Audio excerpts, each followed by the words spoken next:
and opens at 10 a.m. on Sundays with food and drink specials just for football. The Oasis Lounge inside the Ramada Plaza in Sheridan. Hi, this is Elizabeth. And JT with EBA Hearing and Sound.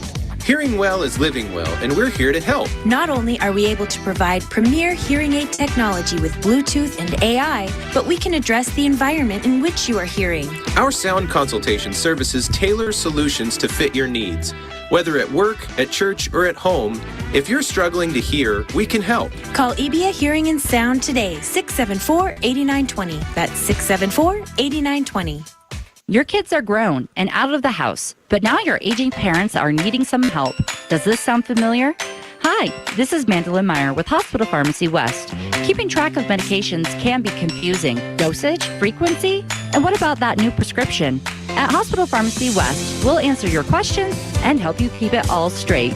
Visit your hometown pharmacist at Hospital Pharmacy West. Hometown pharmacy, hometown care at Hospital Pharmacy West. When it comes to printed, embroidered, or promotional product needs, there's only one choice in and around Sheridan County. That's Kilpatrick Creations on Brundage Street in Sheridan. Our knowledge and experience puts us ahead of all others. Our expertise guarantees you a quality and affordable product each and every time. Our pricing is fair and consistent, our garment selection is extensive, and our quality is unmatched. So for your next screen printed, embroidered, or promotional product order, go straight to the experts at Kilpatrick Creations. Remember, we're here to make you look good. It's going to be a great year for Sheridan Broncs this year. Looking forward to a winning season. Hard to beat a team that's working together and with a winning spirit like the best team, EXP Realty. We strive to give you the best, whether it's buying or selling. And the Sheridan Broncs strive to give you the best high school football in the state of Wyoming. We are heading to a great season in high school football, and the Sheridan Broncs are the best in bringing you home the win. If you're looking to score a touchdown, call Jack and Kathleen Wood at Best Real Estate EXP Realty at 307-763-1249. The law offices of Chapman, Valdez, and Lansing has offices in Sheridan and Casper ready to protect the freedoms and rights of the citizens of Wyoming. Michael Lansing, Nicole Soto, and Wade McCool provide competent local legal counsel focused on small businesses, real estate transactions, guardianships, employee protections, and personal injury. Michael, McColl, and Wade will aggressively, timely, and ethically protect your rights 24/7. Proud to support all local youth activities.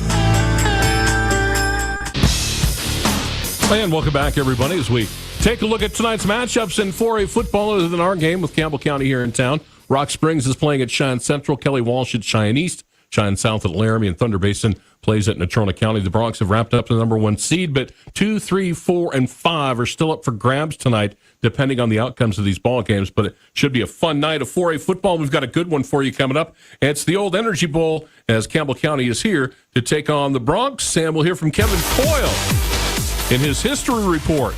That's next.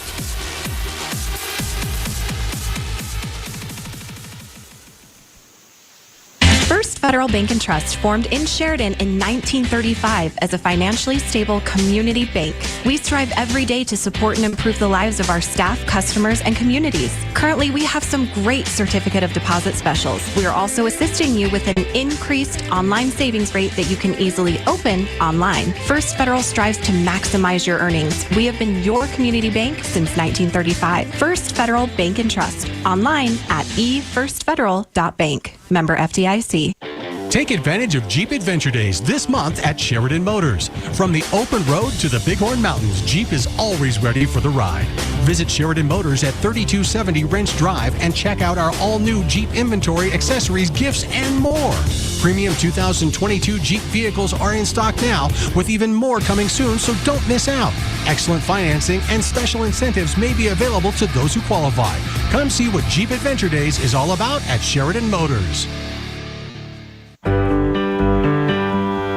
Brand identity is an integral part of your company. It's how the public views your organization and relates to your business. The folks at Alpha Graphics are experts in helping you grow your brand through strategic and consistent marketing plans. Their goal is to help you get noticed and get business. Go to alphagraphicssheridan.com to request a quote today, or stop by their new location at 2266 North Main Street in Sheridan. Have you been to the showroom at Thompson Master Masons? If you're thinking about doing a masonry project, you need to stop by and check it out. Thompson's located on the corner of Broadway and 11th in Sheridan with a showroom full of brick and stone samples. They offer both man-made and natural stone. As a matter of fact, Thompson Master Masons has the widest selection of stone, block, and brick in town. Wholesale or retail, contact Thompson Master Masons. Do you have family coming to town and not enough room in your home to accommodate them? Book them a room at the Candlewood Suites in Sheridan. They'll enjoy features like fully equipped kitchens that include a microwave, full-size refrigerator, dishwasher, stovetop, even pots and pans, and free guest laundry. Did I mention the outstanding views of the Bighorns? Book your reservation with the Candlewood Suites and relax knowing they'll feel right at home. Call the Candlewood Suites 307-675-2100. Black Hills Orthopedic and Spine Center of Wyoming is proud to welcome fellowship-trained sports medicine surgeon Dr. Daniel Lichty to their world-class team. Whether you're an athlete or wanting to continue your active lifestyle, Dr. Lichty proudly offers a full spectrum of bone, joint, and muscle care to help you stay strong. Visit BHOSC.com to learn more. Black Hills Orthopedic and Spine Center of Wyoming, specializing in what moves you. Now open in Sheridan at 1301 Avon Street, Suite A at the Burton Flats. The Wyoming Way. Living in the 307 is close to heaven, and the home we love is made all the better when we take care of our neighbors. When you bank with the Bank of Sheridan, your money stays here, working in our community as hard as you do. We offer great rates and service, and all loan decisions are made locally. You work hard out there. Let us do the same for you. Stop by today and experience the local difference. It's the Wyoming Way. BuffaloFed.Bank. Member FDIC, Equal Housing Lender.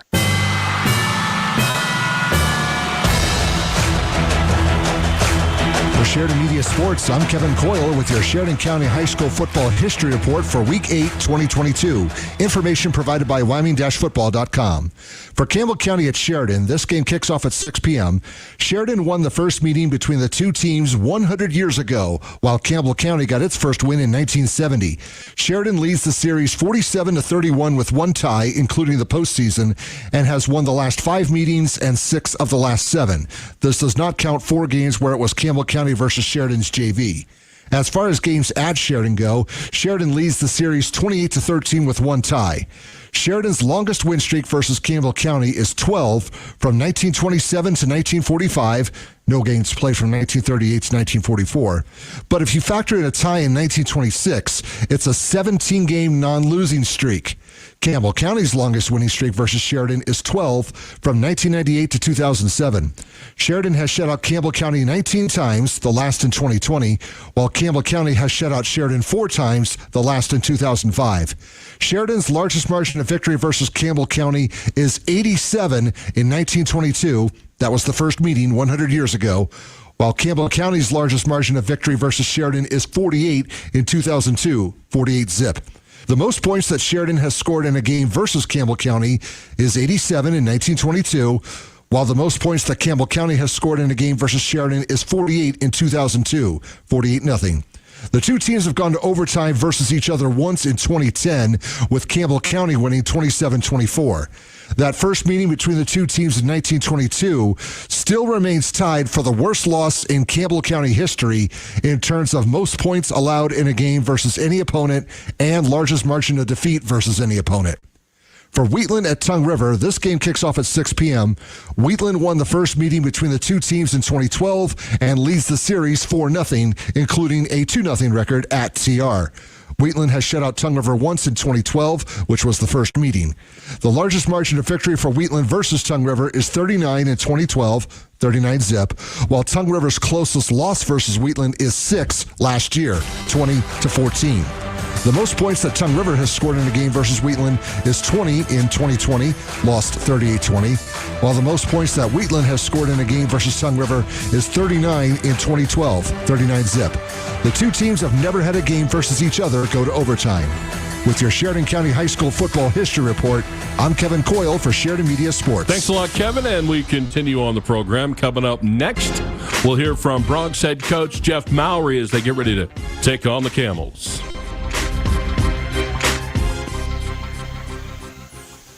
One season, 2 halves, 4 quarters, 1 halftime, 1 final whistle.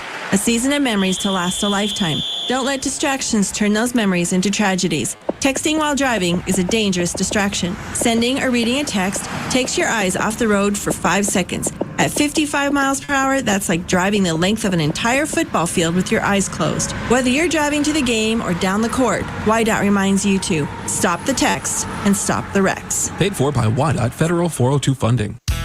When you're ready to take the next step with your business, you need a partner you can trust. Hi, I'm David Hubert from First Bank of Wyoming. Team up with our local commercial lenders who know this community and strive to build lasting relationships focused on your success. Call us at 672-1733 or stop by our office at 1470 Sugarland Drive, Suite 2 to get started today. First Bank of Wyoming, Division of Glacier Bank, member FDIC, Equal Housing Lender. If you have employees coming to stay for an extended time in Sheridan, make them feel at home with a room at the Candlewood Suites. These extended stay rooms feature fully equipped kitchens, including a microwave, full-sized refrigerator, dishwasher, stovetop, even pots and pans, and free guest laundry. Did I mention the outstanding view of the Bighorns? Book your reservation with the Candlewood Suites and relax knowing they'll have more than just a room. They'll feel right at home. Call 307-675-2100. Cool evenings mean it's time to get ready for those colder days ahead. How do your corrals look? Farmers Co-op has the panels and other fencing materials to get them fixed. Are your bunks in good shape? Farmers Co-op can help you with those as well. Need to order some livestock vaccines? Yep, Farmers Co-op is the place. Whatever you need to get your place in shape for the cold months ahead, you'll find it at Farmers Co-op, owned by those they serve at 1450 Coffeen Avenue here in Sheridan. Fremont Motors Sheridan Ford is one of the largest Ford dealerships in the state of Wyoming. They have a large selection of Ford cars, trucks, and SUVs for sale. Stop by Fremont Motors Sheridan Ford to order your new Ford Bronco or Ford truck. Their experienced sales team are there to help. When you shop Fremont, you can count on them to deliver an exceptional dealership experience from start to finish. Visit FremontMotorsSheridan.com or stop by 1658 Coffeen Avenue. WWC Engineering is a multidisciplinary professional firm specializing in civil, site, environmental, and land development, mining, oil and gas, and so many more services. Winter puts the brakes on many types of construction work. A well-executed, the winter is a great time to survey your upcoming projects for the spring. WWC Engineering will be there to take on your toughest jobs. Call 672-0761 or visit wwcengineering.com. And welcome back, everybody, to the pregame show brought to you by First Federal Bank and Trust. Our conversation with Jeff Mowry right after this.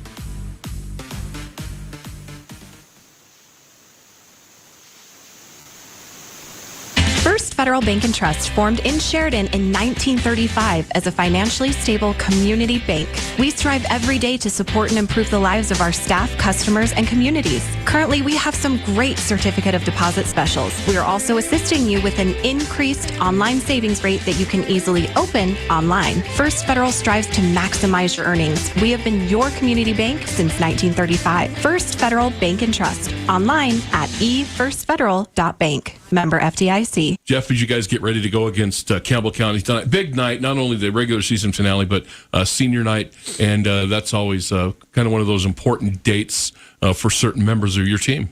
Absolutely, Trevor, and it's always a great night. You know, it's exciting time of the season. Yes, to the end of the regular season, but more than anything, it's a time to celebrate these seniors. And I've heard Don Julian say it for years and years: is as the seniors go, the season goes, and it holds true. You know, our guys have been tremendous leaders this year in the locker room, and not all of them are leaders in statistics and things like that. And that's not what we mean when we say as the seniors go, the season goes. It's how they handle adversity, how they lead in the locker room, how they model the work ethic, the expectations of what we expect in our Bronc program. And this group of seniors has really done that. And so really proud to honor them tonight. And I really look forward to celebrating them. You can remember in the spring when they were, or last year, at the end of last year, when they were going to be seniors and they were still in their junior year, and you had started meetings already because the captains had been selected and stuff like that. And I know that you and the coaches talked to them about it's going to go really fast, so enjoy, for lack of a better term, enjoy the ride. And it has gone fast. It's the regular season finale, and they've got to be thinking, wow, this is it. It is. And it's this week that really hits them, Trevor, and you're exactly right. We talked about it on Monday at practice. Is seniors, you're guaranteed, you're fortunate enough to be guaranteed after Monday's practice 7 more practices. That's it. 3 this past week and then 4 next week, because we've been fortunate enough to be granted a playoff berth. But as soon as they hear that 7, their eyes kind of get big, and they think about when they were the little rugrats running around on the outside of the field, and all of a sudden now now they're to their culminating last few weeks. It's hard for them, and it's really hits home for them that holy cow, it is here, and it's hard to believe. And Coach Julian always used to say he'd like to put teenagers in a time capsule and send them 40 years ahead and then bring them back so they had that reality like you and I do. You just can't do that. And it comes on them and it jumps on them quick. And it just got real for them because it's like you said, you're guaranteed one playoff game and that's it. Because if you don't win, it doesn't matter. Yep, that's exactly right. And we've been there before. We got to take it one game at a time, and it's what we've tried to push throughout the season is we're not looking at week 3 when we're in week 1. We're looking at week 1 and we're taking care of week 1 opponent. That's what we're breaking down. That's what we're hammering home, and we've got to win this game before we do anything else. You know, I think, too, it's all locked up as far as the playoff seeding and everything, and I think Bighorn and Tongue River are going through the same thing. They're already locked in, but you've got one game to play. This is not the time to start looking ahead of what might happen over the next several weeks. That's exactly right. And we talked about it as a coaching staff. Do we start preparing for other things down the road? And I said, no, we got to take it one game at a time, and we've got to trust the process that has got us here.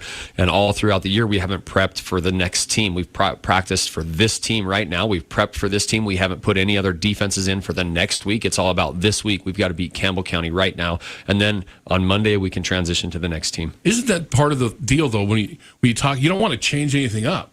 I mean, your guys have gone through the program, and this is the way it's always, this is all they know, how to do it this way. You start changing stuff up late, you kind of can mess that up a little bit. Yeah, you're exactly right, Trevor. We want to stay in routine. You know, teenagers, they may not tell you they like routine, but they thrive on routine. And when they know what's coming, they can expect what's going to happen. They understand.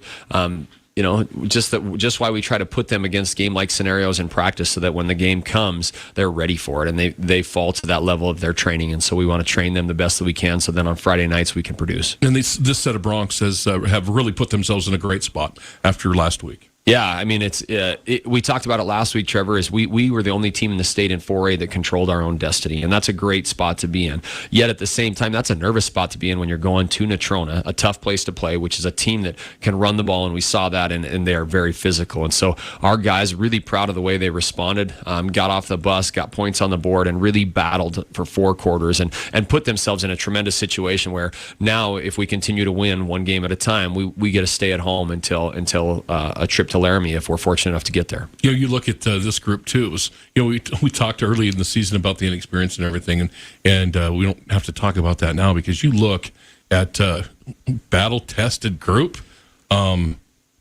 Natrona, Thunder, and East. Games go deep into the fourth quarter. Yep. Sometimes, into the last couple of minutes or the last minute. Yep. Before, you know, and you win all 3 of those games. Yep. Those are games that are tough to win, and that means it's not, you're making plays and things like that, but it's really a maturity and a gut check time that you can have guys when the game is on the line. Like last week was a perfect example. Game's on the line. They got the momentum. You just turn it over, and everybody in that stadium, other than, I think, the guys on the Sheridan sideline were like, oh, no, because Natrona had taken all the momentum, but you get the big play to end the game. Yep, it was critical. And we saw it again last week, and I'd also add to that list of Thunder Basin East and Natrona as week 1 is Cheyenne Central. You know, we pulled out a turnover right at the end to be able to go cap that off. You know, so there's 4 very, very close games, 1-possession games that come down to the last few seconds of the game. And I think that teaches us a couple things. Number one, our guys will play for 4 quarters and they will battle. And we can guarantee that they will give everything they have all the way to the last play. And then the second thing is, the other thing that talks to our coaches and our players about is our margin for victory is really thin against some of these teams. You know, we can't have those big mistakes and expect to win. And so we've got to play consistent football so that we have an opportunity in the fourth quarter. Because if we have some more turnovers in some of those games, or if we don't make some of those plays, we're not going to be there in the fourth quarter. And so we've got to be really, really purposeful about how we tack. We've got to be very precise and efficient on how we do things, because our margin for victory is not very big. We're not going to go in and blow those teams out. It's going to be a 4-quarter battle against every single team we play. And so we've got to make sure we're doing things right. How about Campbell County? And nobody's going to feel sorry for them. I mean, they took their lumps after the school split over in Gillette, and I think maybe one season everybody kind of felt sorry for them because they just got worked. But everybody knew, and we talked about, I think you and I have had the conversation too, look, they're going to turn it back around once they can kind of filter through all this stuff. And we're seeing that now they've gotten much more competitive step by step by step by step. And this is a team that you cannot take lightly. Well, you're not going to take any opponent lightly, but you're playing at home. It's a game you should win, but these guys aren't bad. You're exactly right, Trevor. They had a big win early in the season against the Rock Springs program that played in a state championship a year ago.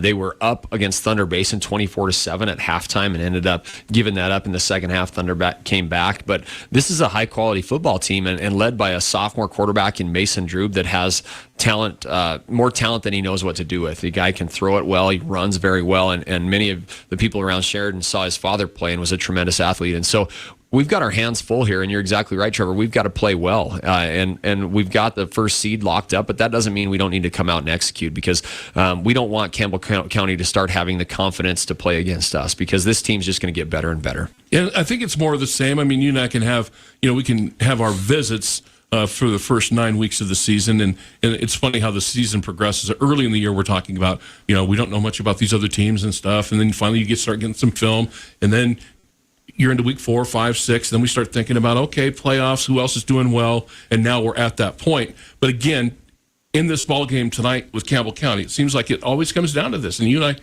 a lot of nights or a lot of these evenings, we've finished up with defense, turnovers, special teams.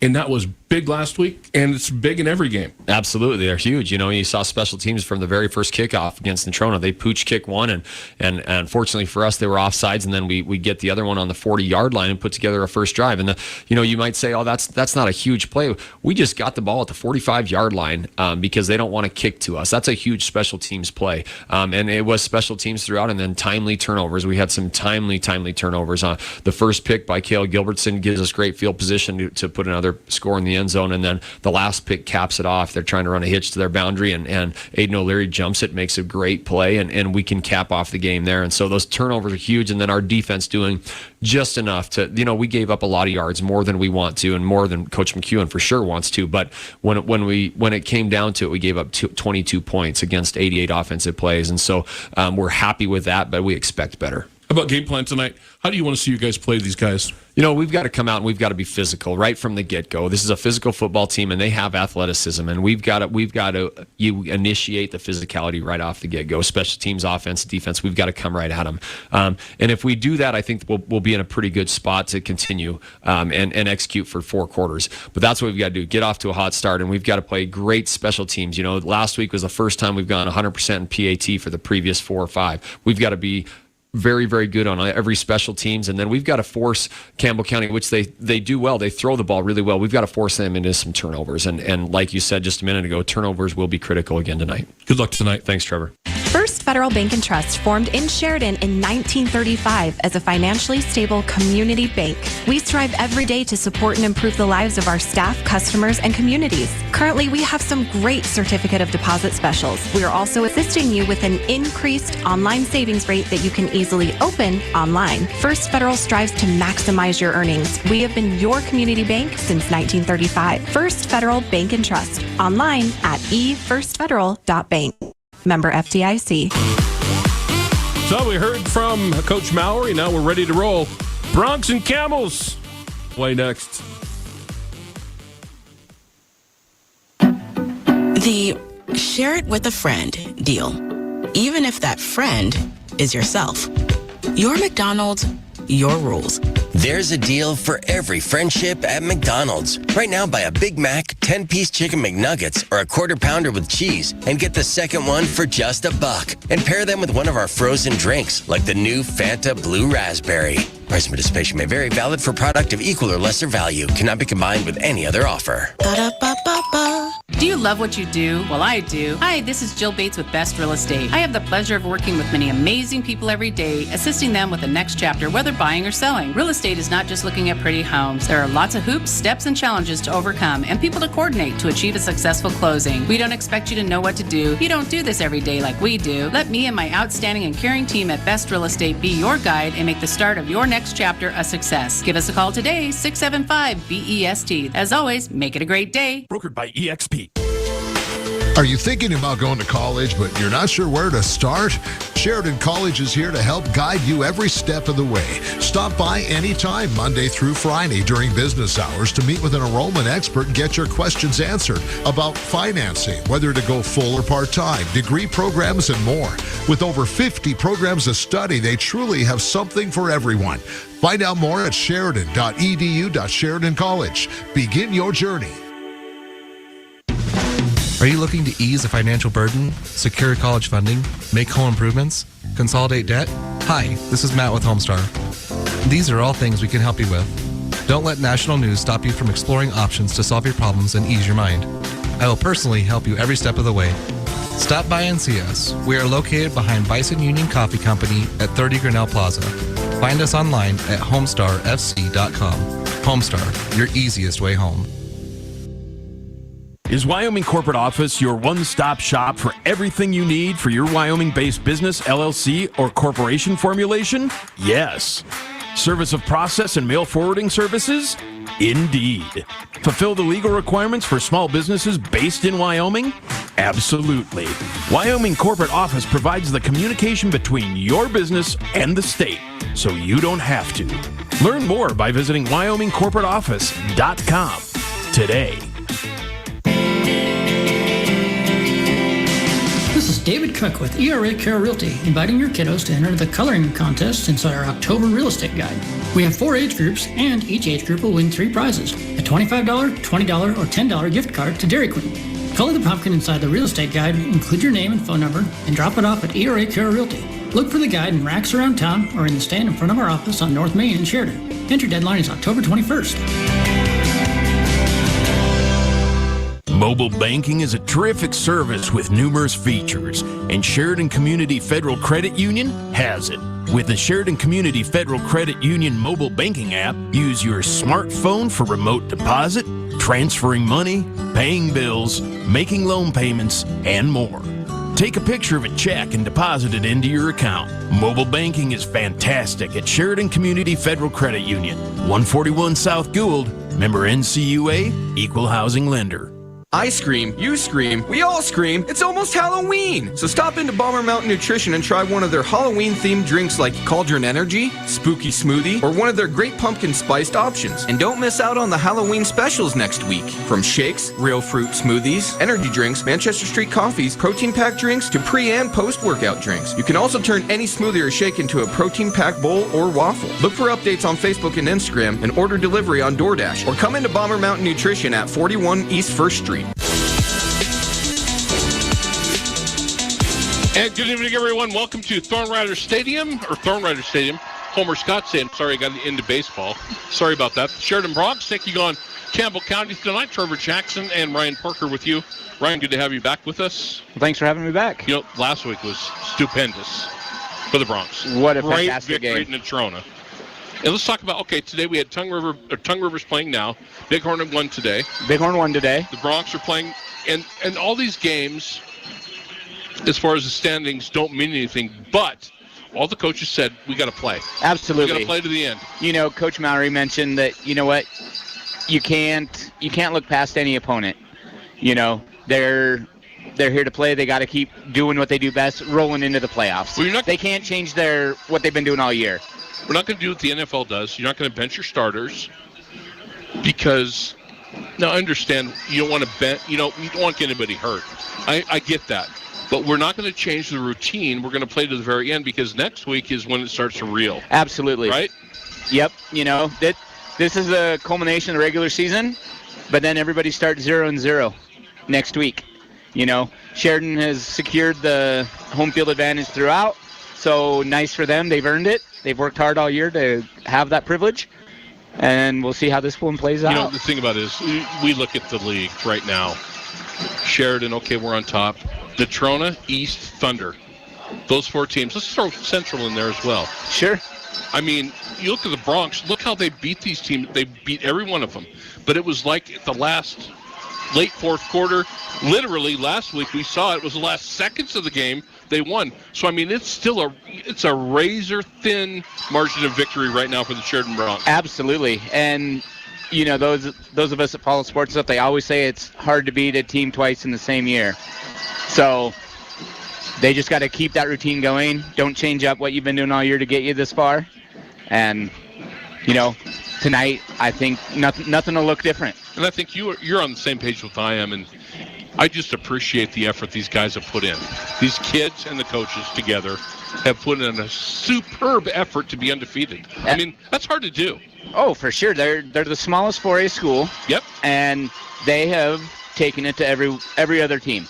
They don't care how big the other team is, how many kids they bring on the road trip, or whatever. They go out, they're well coached, they play their game, and the record speaks for itself. It's like they don't care where they play. It's like I remember when I was a kid, and some of our older listeners will remember this, Muhammad Ali. Right. I'll fight that chump in a phone booth. And the Bronx are kind of like, well, fuck, you know what? Let's go play in the parking lot.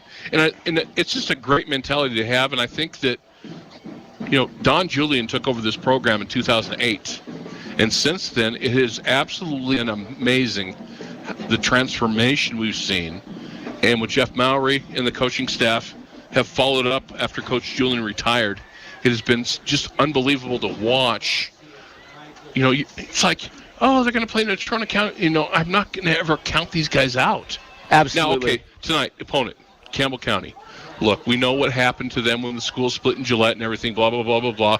We knew they would come back. They're surging that way. They are. They're coming. They have played some incredible games today, and then they've had a few games where the wheels kind of fell off.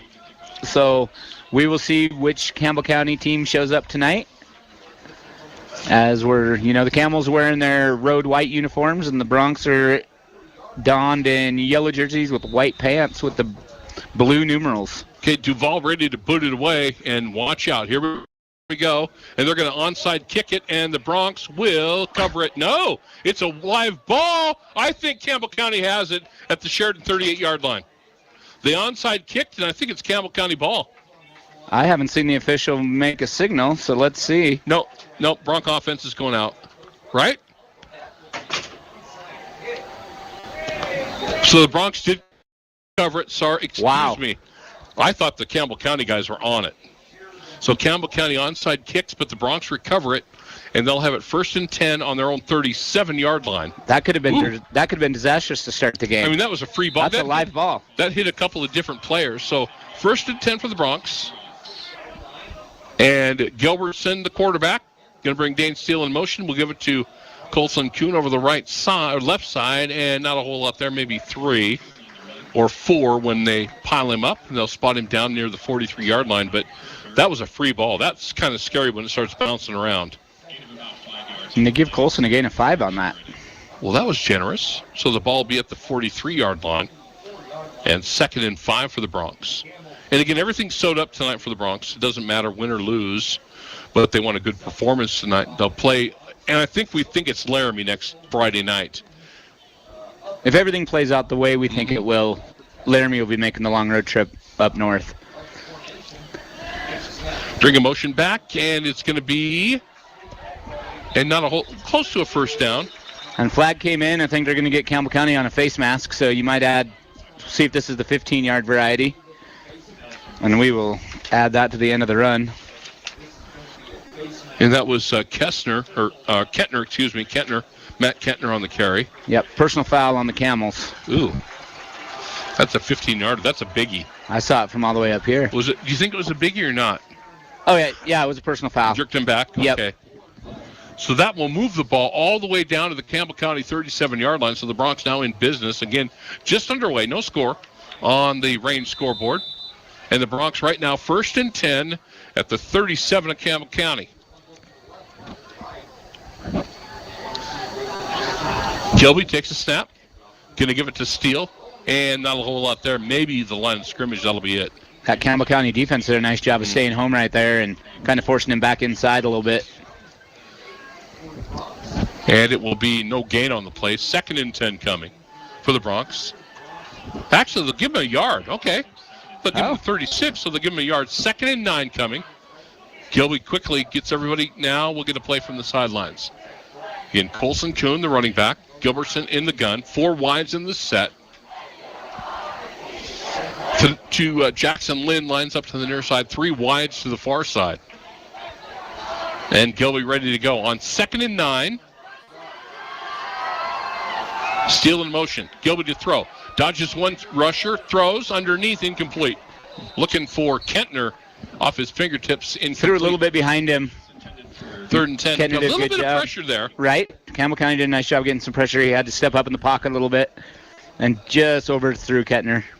So 3rd and 10 coming for the Bronx. I mean, I think you're in 4-down territory here at 36. Empty the backfield now. 5 wides in the set. Gilby by himself in the backfield. On 3rd and 9. Gilby to throw. Looking, has time. Steps under the pocket. Now he's flushed. Running to his left. Now going to chuck it deep. Got a man. Incomplete. And it's 4th down. Well, now we'll see what they're going to do. I think you got to go. I mean, the Bronx defense is so solid. They've been good. I would agree. You can't punt from here. Yeah. Now we're going to see Taryn Grooms come on. Well, I think we're going to see Colson Kuhn at the quarterback spot now. Well, we have seen Kuhn pooch kick on 4th down before, They too. have. So we'll see. I don't know. Well, I say go for it. empty the backfield. Colson will take the snap. Again, Campbell County does put a return man at the 5-yard line. Again, 4th and 9, and he will pooch kick it. And it will trickle, and it's going to go into the back of the end zone for it and touchback. And Campbell County will have it at the 20-yard line. Well, the Bronx come out throwing a little bit. Well, we saw that last week a little. We did. Their first play from scrimmage was a pass play to the middle of the field. And you know what? Kale was really good last week, I thought, throwing the football. Plus, we had the big catch by Dane Steele, who had that great catch late in the game. And then the touchdown pass in the 4th quarter, obviously, was the game winner. So 1st and 10 for Campbell County. Again, Mason Drube is a sophomore quarterback, and he's a good one. Aiden Dorr, the running back, and they have a host of running backs out of the gun. And it'll be Dorr, and he just gets buried. A loss on the play. Nope. Oh. Boy, the Bronx defense just destroyed the line of scrimmage. They did. They were bringing the heat, weren't they? Oh. Loss of a yard on the play. 2nd and 11 coming for the Camels. Oh, we talked about Haswell, and we've said his name a lot. You and I were talking before the game. We were. An hour ago. We've called his name a lot. He's had a great year. He's been solid on that defense. He sure has. 2nd and 11 for Campbell County. At their own 19, Drube to throw. Batted down at the line of scrimmage, and it was... By guess who? Haswell. Oh, my goodness. How tall does that kid go? 6'5"? Probably. He just got his big paw up there. I just think you're looking at an all-stater right now. I would have to agree.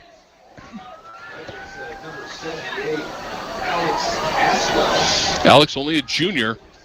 3rd and 11 for Campbell County from their own 19-yard line. Obviously a throwing down, and Drew will roll to his right. Sets his feet, chucks it, and it'll be incomplete. They'll punt. He got some pressure, and he just threw it out of bounds. And if you have a sophomore quarterback like that, throw it away. Yep. We'll punt and live to fight another day, right? Yeah, it's early. No one's open, so go ahead and just throw it away. You don't want to give Sheridan a short field. The problem is now they're going to have a short field, unless this kid booms it. Pelon is the punter, and Steele and Kentner stand right at midfield. I'll tell you what, if this is returnable, look out. Here we go. Yeah, they're both standing right about midfield. Good punt, not returnable. A fair catch called for. The Bronx are going to have great field position. Nice play by Dane Steele to grab that near the 46-yard line of Campbell County, so the Bronx with a short field. You just have a feeling right now the way that, that punter did a very nice job of he punted that thing way up in the air. Not returnable. Yeah. Absolutely. One way to keep it away. And again, you got the number 1 seed wrapped up. You still want to have, that great, you want to have the good performance. So here come the Bronx now. Their second possession, and they're going to spot it right at the Campbell County 45. Gilby ready to go. Kentner in motion in the backfield. And Kentner's going to get the carry on that jet sweep. Goal cut back, and there's not a whole lot there. Maybe a yard, if that. Well, obviously, Campbell County has seen the jet sweep. Yep, they were ready for that one. Second time the Bronx have run it to Kentner, and there's been nothing there. I wonder if Colson's going to get it on the next carry. Think maybe. 2nd and 10 for the Bronx at the Campbell County 45. Bronx set. Now they'll take a look at the sidelines. Play will come in.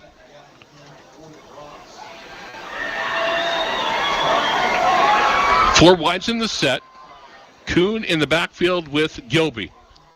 Gilby going to throw. Looking over the middle. Unloads it and incomplete. Let's see. Right through the hands of Wyatt Phillips.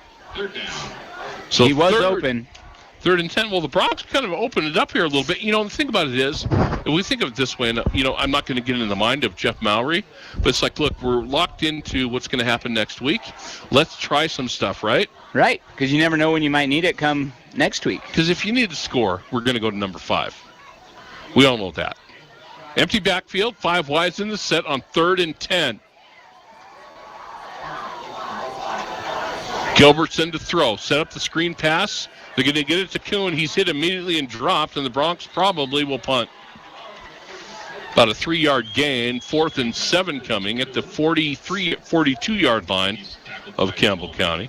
Well, I'll tell you what, they're going to leave the offense out there. Now the punting unit will come on. 4th and 7 for the Bronx. So the Bronx have kept it pretty vanilla. Yep, pretty simple. You know what, not much going on. Their opponents are going to be watching this film, so you don't want to show anything. I would agree. They're not going to show a whole lot. No. Like we've said, this game makes zero difference. You're not going to show any trick plays, no super sets or anything. You don't want your opponents to see anything for what's to come over the next 3 weeks. Back to receive. So Colson Kuhn will punt, and Dorr is back. And we will get a whistle.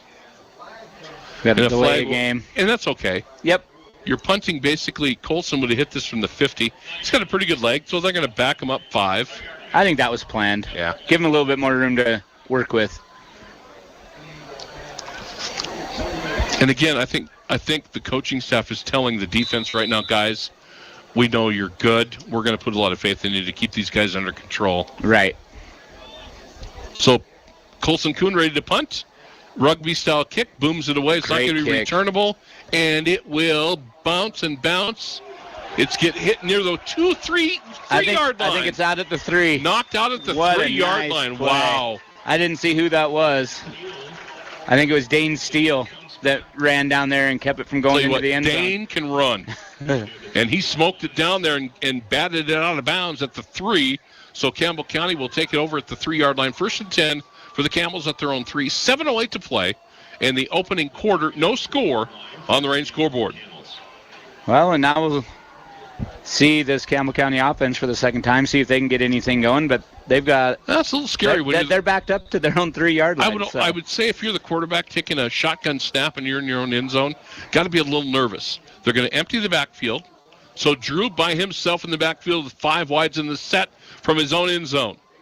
And they're going to go end around, and there's not a whole lot of room there, and they're going to lose the yard. Or maybe gain one to get... Nope. Line of scrimmage. Yeah, I think he made it just back, but he was lucky to get out of the end zone and not give up the safety. That was Taylor Ford, the running back that time. Not a whole lot there. And they will say a loss of a yard on the plate. They mark it at the 2. 2nd and 11 from the 2-yard line for Campbell. This time, Dorr will line up in the backfield with Droob. And Droob will run that RPO right up the gut. And to about the 11-yard line. That'll be a short of a first down by, so Dorr gets the carry. The short of a first down by a yard. 3rd and 1 coming for Campbell County. All right, let's see if this Bronx defense can stiffen up a little bit and force Campbell County into punt. I run that trap play again right now. Run it now. You need a yard. And that's how they'll line up. Same set, 4 wides, and a running back. Oh. And a flag flies. Somebody lined up in the neutral zone, and if it's the Bronx, it'll be a first down for Campbell County. Or do we have a false start on the offense?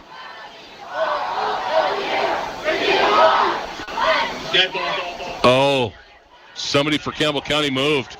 Oh, that was early in the. Wow. I mean, they hadn't even gotten set really. So now it's 3rd and 6 as they move the ball back to the 6-yard line. Yep, that flag came in from the line judge. That's a killer. Let's see if that changes the play for Campbell County. 6 minutes to go, opening quarter, no score on the range scoreboard. Drube sets. From the 6-yard line. And he's in trouble. He gets buried at the 1-yard line, and Campbell County will punt out of the back of their own end zone. Boy, the Bronx brought the heat, and they buried him. They did. He was lucky to get it across to the goal line. It's one of the things, it's tough about that for Drube. He took a step, and they were on him. Right. So he had no option. Nope. He just had to make sure he got out of the end zone, and that's when you got to feel sorry for the QB. It's like, so now the ball's at the 1-yard line, and the Bronx are going to get, well, here's the thing. Bronx will have great field position no matter what, and this is kind of spooky. The punter's right at the back of the end zone, and the kick is away, and it will be returnable. And this is going to be Steele, and Steele breaks a tackle 30, 25, 20, still on his feet down the sidelines, and did he get in? Touchdown, Dane Steele.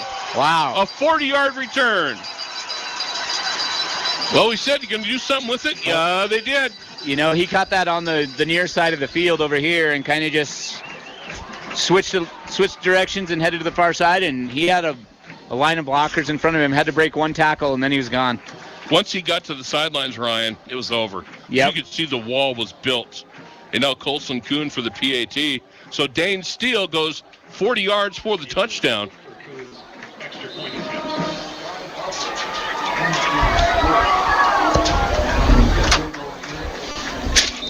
And Colson Kuhn for the point after. It is good. With 4:55 to play in our opening quarter, the Sheridan Bronx have struck Dane Steele with a 40-yard punt return. PAT good, 7-0 Bronx on the range scoreboard. And, hey, and Ryan, we've talked about, and you're a Sheridan High School graduate. We've seen the Bronx for the last several years. Anytime in special teams, you do not want to go get a drink of water. Don't get popcorn. Don't go anywhere because something special could happen. We saw it right there with Dane. We did. And, Coach Mallory actually special teams part of the game, and, well, they just did. So once he broke a tackle at about the 30-yard line and then got to the sidelines, and there was just a wall there, and you could see the handwriting on the wall. It wasn't going to happen. Right. And now the Bronx will boot it away. 7-0 Bronx. 4:55 to play first quarter. Again, the team is trading punts, and then the Bronx finally punch it in with the punt return. Todd Gilbertson now to boot it away. Dorr and Van Dam back to receive the kick. Low, hard, end over ender, and it'll be Dorr from his own 5 will bring it out. And he will run to the right and be piled up near the 20. And that's where Campbell County will start over. 1st and 10 on their own 20.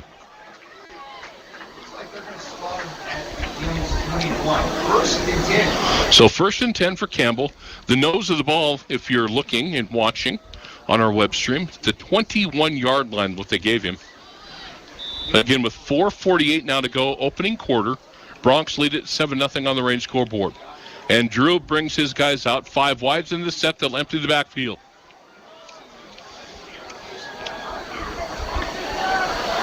From the 21-yard line. Drew takes a snap, going to throw quickly to the right side. It's going to be caught out there for pretty good gain, about 6 or 7 yards coming up. Campbell County, they average 219 yards passing a game, so don't be surprised to see him start airing it out a little bit. A gain of 6 or 7, so let's call it 2nd and 4 or a long 3 for Campbell County.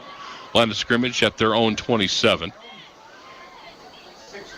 So 2nd and 4 coming for the Camels. And they will bring a running back into the backfield. And again, that's Taylor Ford. And Ford is going to get the carry, and he just gets pounded right away. It's going to lose yardage back inside the 25-yard line. The Bronx are all over it. He's tackled for a loss. Not sure who got in there to get that initial hit on Ford, but 3rd and 5 coming for the Camels. The ball sits at their own 25. So 3rd and 5 coming.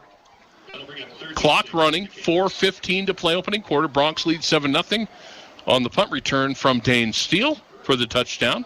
And here's the 3rd and 5. And the Camels will empty the backfield again, 5 wides in the set. Well, the Bronx are going to pin their ears back, see if they bring the heat this time. And here come the linebackers. They're coming after Drew. He throws over the middle. It's going to be incomplete, and they'll punt. Pressure got to him a little bit, and it forced him to throw a little bit before he wanted to, and he just put it a little bit high over his receiver. Looks like you and I, if we're standing back there, and you see the linebackers rolled up like that, you're like, oh, no, they're coming. And you're going to have happy feet and a quick throw. And the pass again was high. And now the Bronx line up to punt it, or for the punt again. Now, the last time this happened, Dane Steele took it to distance from 40. And now Steele and Kentner stand at their own 40-yard line. Just under 4 minutes to play. Opening quarter. Bronx lead 7-0 on the punt return from Steele. And good punt. High punt. Fair catch called for, and it will be made by Kentner at the Sheridan 37-38-yard line. And now we'll see the Bronx offense go back to work. Now we want to see the Bronx offense do something. Absolutely. They haven't done anything yet. Nothing major. Nope. Just kind of basic football. Run, run, run. Couple passes mixed in. Haven't seen Colson Kuhn too much in the opening couple of series. 3:47 to play, opening quarter. 7-0 Bronx on the range scoreboard. And now the Bronx will line up 1st and 10 on their own 38-yard line. Gilbertson lines up at the backfield at the quarterback. Kuhn is back there with him. 3 wide receivers bunched to the near side.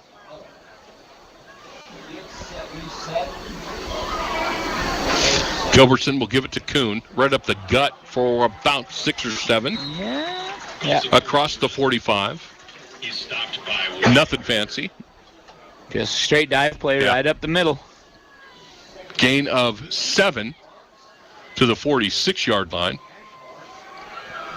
2nd and 3. Gain of 8 on the play. 2nd down. So 2nd and 3 coming for the Bronx. At their own 46.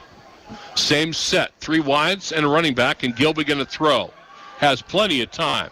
Now going to roll to the right. Go ahead and run it. He will. He'll have the first down and more. At the 40. Ducks under another tackler, and he's going to be pounded down at the 34-yard line of, hey, that was a great play by the quarterback. The throw. He faked the throw, froze the defense, and picked up about another 9 yards. Absolutely. Yep. He was looking for somebody downfield. It wasn't there, so he just took off with it, made one pump fake, and cut to the middle, and he had, got that extra 9-10 yards. Smart play by Gilbertson. 1st and 10 Bronx at the Campbell County 34. Under 3 to go, opening quarter. Bronx lead 7-0 on the range scoreboard. Kuhn and Gilbertson look at each other in the backfield. Going to bring a man in motion. Kentner going to give it to him. Coming right, and he's going to be caught from behind. Maybe got a couple, and that'll be it. Campbell County's done a good job on the perimeter. They have not let the Bronx go wide at all in this first half. Campbell County's defense has come ready to play. Sheridan's offense isn't doing anything fancy, but Campbell County, they're holding their own. And like we said, the Bronx are going to keep it vanilla tonight. We're not going to let playoff teams see anything spectacular. We'll see that in a couple of weeks if they're going to throw any wrinkles at them. So 2nd and 8 for the Bronx inside the Campbell County 35. And Colson Kuhn will line up as a slot wide receiver. Gilbertson to throw. Under pressure, he gets sacked back at the 41-yard line. And now it's 3rd and long. And he had no chance. They were on him pretty quick. They were. Yep, that guy came straight through the line, and Gilby didn't have any time to set up. So Gilbertson will leave. Taryn Grooms will come on the field, and your quarterback is going to be Colson Kuhn. So 3rd and, should we call it 16? Yeah, 3rd and 16. Yep. The ball spotted outside the Campbell County 40. Yep. It's a minute and 20 to go. Clock running first quarter, 7-0 Bronx. So Kuhn lines up at the quarterback. Grooms the running back. And in motion, Dane Steele. Play blown dead at the snap, and it's going to cost the Bronx 5, I'll bet. Yep. Came from the back judge, so I'm guessing we got to delay a game again. Now 3rd and 15. Now normally, Colson does not throw the ball, but he can. He can. He can throw it. It doesn't happen very often. He can do it all, can he? On both sides of the ball. Well, he's a great wrestler, all-stater, soccer player, and football player. Kind of has the... Now, we'll see if the Bronx can pull it off. 3rd and a mile. Kuhn's going to keep it, and there's nothing there, and the Bronx will punt. He got back to the line of scrimmage, and the Bronx will punt it away. It'll be 4th and a mile at the Campbell County 45-yard line. And the Bronx will punt it. They're going to line up in an offensive formation. We know that. But Kuhn will take the snap and punt this away. Just like they did on the first series. And they've been doing it for years. Yep. And so the other teams know. They know. I don't know if you're going to run a play. 4th and 20-ish? No, there's no way. Really? Well, let's see. Looks like they're going to. It looks like they're going to run a play, see if they'll jump off sides. Now the play comes in from the sidelines of the Bronx. We'll call a timeout. That gives us one as well. Time running down here in the fourth quarter. 7-0 Bronx on the Range scoreboard.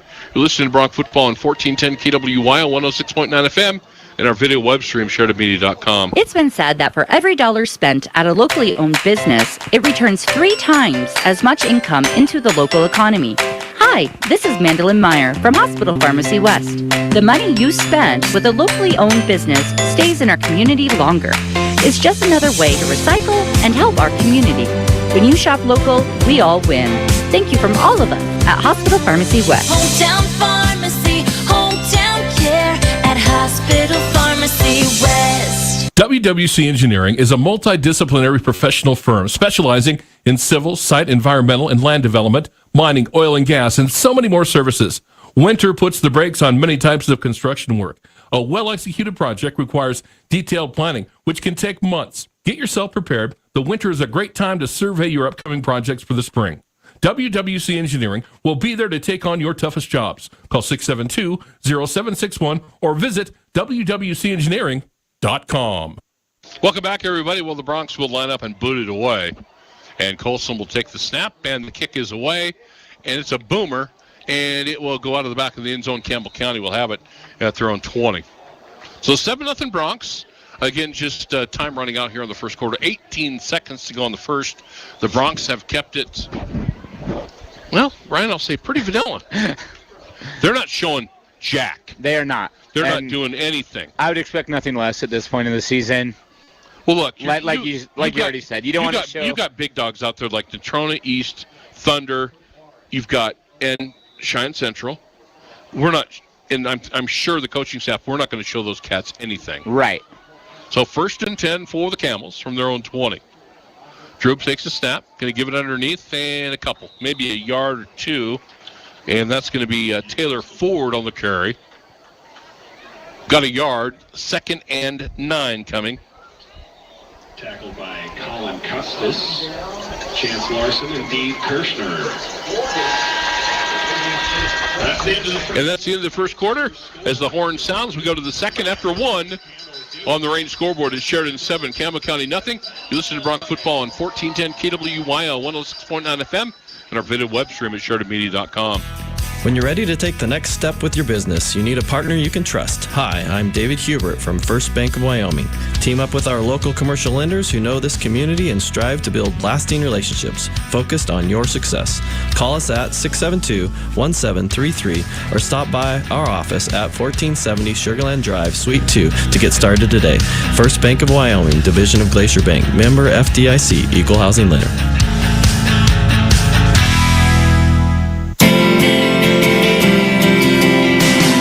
David Cook with ERA Care Realty, inviting your kiddos to enter the coloring contest inside our October Real Estate Guide. We have 4 age groups, and each age group will win 3 prizes: a $25, $20, or $10 gift card to Dairy Queen.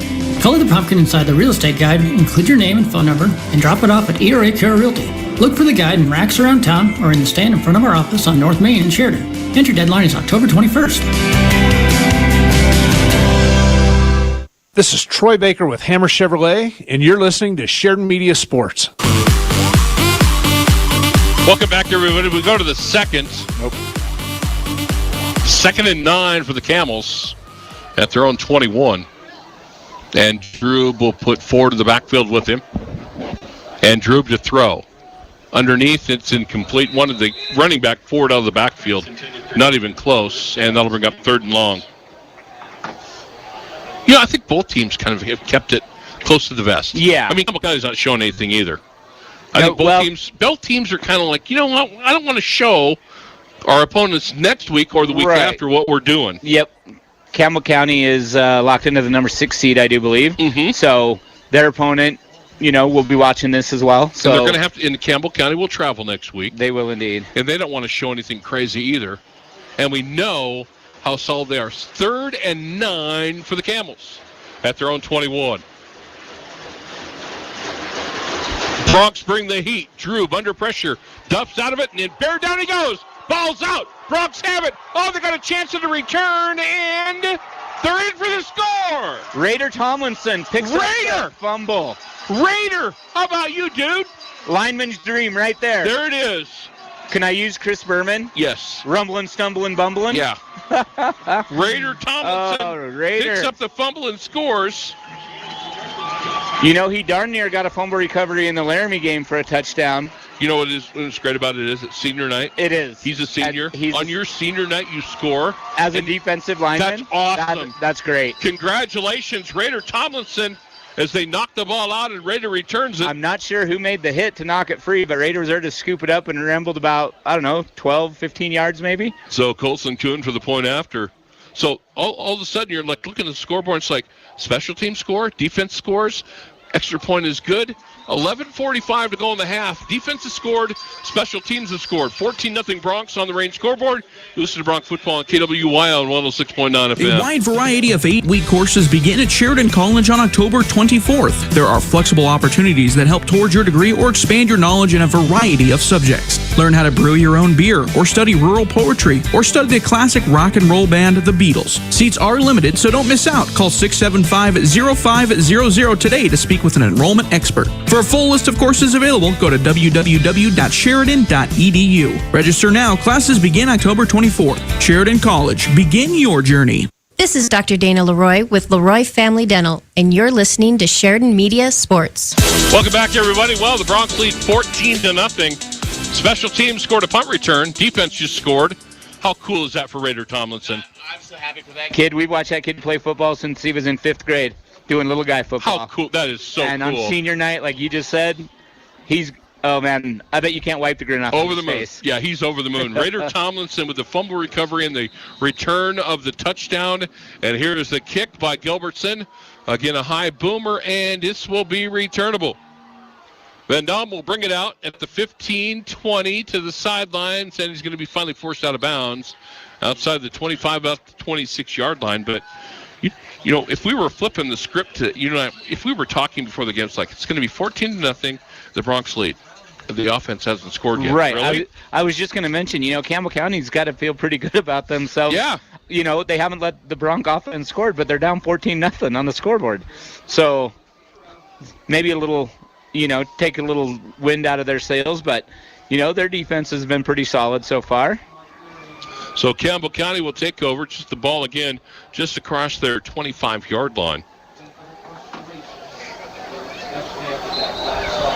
And Droop has a fullback in there now, and it'll be Ford, the running back, and maybe 3 or so to about the 28, 29-yard line. Tackled by Kuhn and Hayward. Kuhn and Lynn.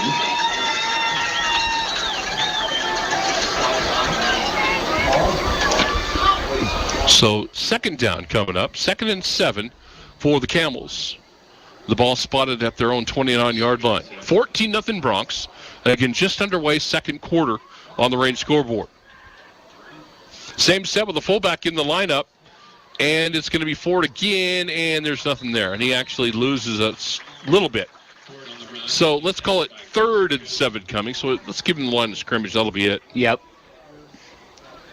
Well, boy, they have not opened it up at all. I thought Campbell County might open it up a little bit, but I just think, you know what?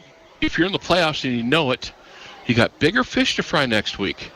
And Campbell County, like we've said, both of these Campbell teams doesn't want to show their opponent next week anything. Nope. Because they're going to Campbell County will have a tough matchup regardless of who they play. So, they don't want to show anybody what they might have. 3rd and 7. Drew lines up, screen pass, and it will be a Campbell County first down. I think it's going to be close. Penalty flag down. Let's see. I think it's going to be ineligible downfield. Possibly. I'm going to go to my referee partner. Do we have holding or do we have ineligible downfield on the screen pass? Or there could have been a block in the back on the cutback when he cut it back outside. The flag came in later. So, we will see. Waving it off. No quit penalty. waving it off. Here's the thing. I've always thought about the wave off. You threw the flag. Why are we waving it? You threw it. Yep, but for a reason. But the officials came together. You threw it for a reason. They couldn't agree, so you threw it. It's better to throw it. You threw it for a reason. Come on, dude. You threw it for a reason. 1st and 10 for Campbell County at their own 38. I'll give it to them. I'm being facetious, of course, and very sarcastic. Yes. But you still threw the damn flag for a reason. Just saying. That's a nice thing about refereeing football. You don't want to have the you can wave it off either, right? That's correct. You don't want to have that. 1st and 10 for Campbell County on their own 38. Drew rolling left, sets his feet, going to chuck and duck deep. Got a man, going to be caught for a first down near the Sheridan 24-yard line. Wow. That was a chuck and duck through as far as he could. What a pitch and catch. Nice throw, nice catch. The receiver made a great adjustment on the ball. Yeah, the coverage wasn't terrible. Yeah, the coverage is really good. But that receiver out there is probably 6 foot, 6'1". Yeah. So he's got some good size to him. So he just kind of went up over the top of that defensive back, but it wasn't terrible coverage. 1st and 10 for the Camels at the Sheridan 24 after the big gain. And Ford will get the carry and got a yard, or maybe the line of scrimmage. No gain. Going to say no gain on the play. 2nd and 10 coming for Campbell County. The Bronx run defense has been pretty solid tonight. It has. 9.5 to go, opening half. We're here in the second quarter. 14-0 Bronx on the Range scoreboard. 2nd and 10 coming for Campbell County at the Sheridan 24. Drew sets his guys again. Ford the backfield with him. Drew to throw, rolling right. Flag down. Holding's coming up. Drew's going to run. And another flag down. He's still loose running, and he'll run out of bounds. We got 2 holding penalties coming. The first one was thrown at the 27-yard line. The other one was thrown right around the 19-yard line. But I think we got 2 holds. I think you're right. So that'll back the Camels up 10.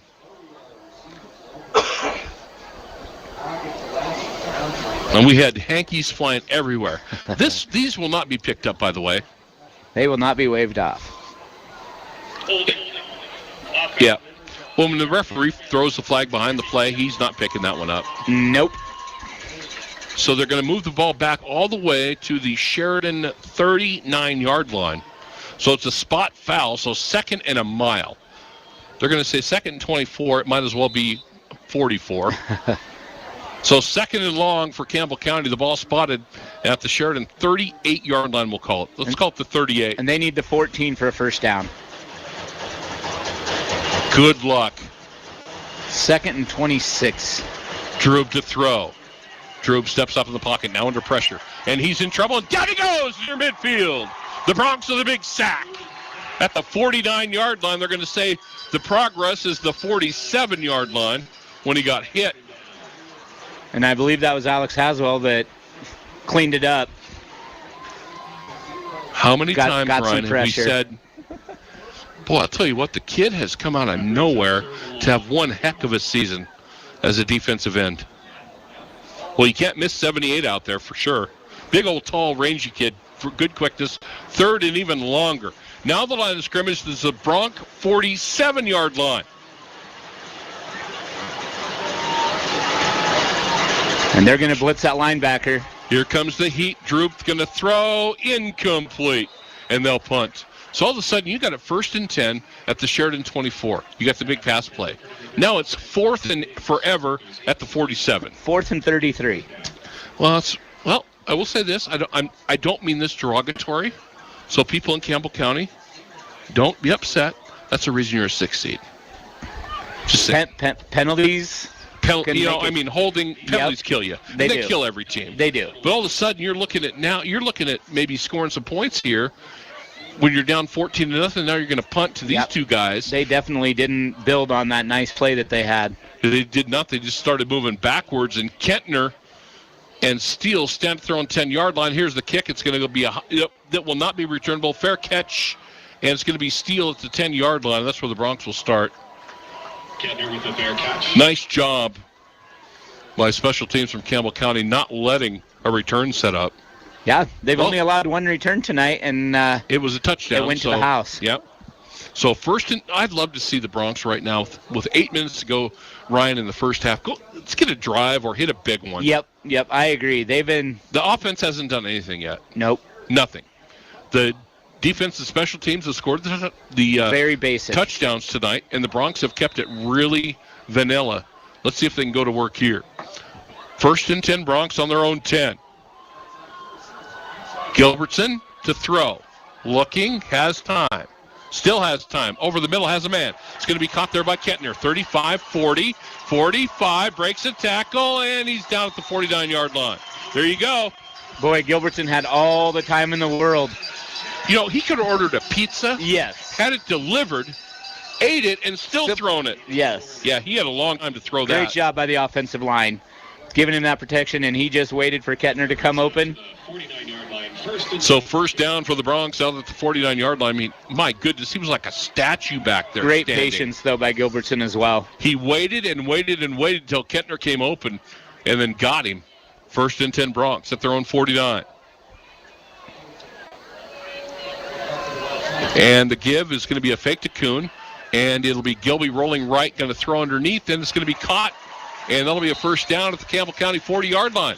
Who got that one? Kentner made the catch. So that's 2 in a row for Kentner. Yep, kind of had to lay out a little bit for it, but he did get Nice past catch. the sticks and get the first down. A little bit behind him, went up high for it. 1st and 10 Bronx at the Campbell County 40. Well, that's kind of what we wanted to see. 2 plays. Now we're, moving a little bit now. We are. And we're looking forward to this at halftime. Yes. The Sheridan High School marching band's going to make their debut, buddy. For the first time in 30 years is that what I something? heard. 30 years. I think it's fantastic. We're looking forward to that at halftime tonight. Gilby ready to go. 1st and 10 for Campbell County 40. And he'll keep it himself. Breaking tackles, and he'll have a first down inside the 25-yard line. Boy, he just busted through that line like he was shot out of a cannon. Think about this. Holy smokes. Some guys are sneaky fast. That was kind of sneaky fast, and that was not Gilby. I'm sorry, he's going to come onto the field. I think that was... Who was that? I think it was Taryn Grooms. It was Taryn. Okay. I was thinking it was Gilbertson. I thought, dang, boy, that fast? No, it was actually Taryn Grooms, and now Gilbertson comes on. 1st and 10 Bronx. Boy, it's nice to have a plethora of backs, isn't it? You can move people in and out. 1st and 10 at the Campbell County 23-yard line. Gilbertson to throw. Again, plenty of time. Steps up in the pocket, rolling to his left, and will throw it, and it'll be caught and incomplete near the 10-yard line.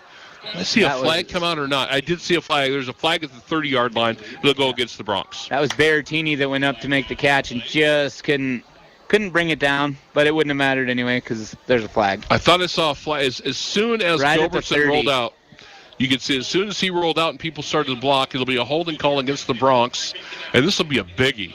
It's going to go back to the 40-yard line. They need to get to the Campbell County 14 for a first down, so you can do the math. Did we not just see this with Campbell County? Yeah. Penalties. So. Well, number 5's got to touch it here pretty soon. We have not featured Colson Kuhn at all. 6:17 to go, first half. Bronx lead 14-0 on the range scoreboard. First down, still a first down, 1st and 26.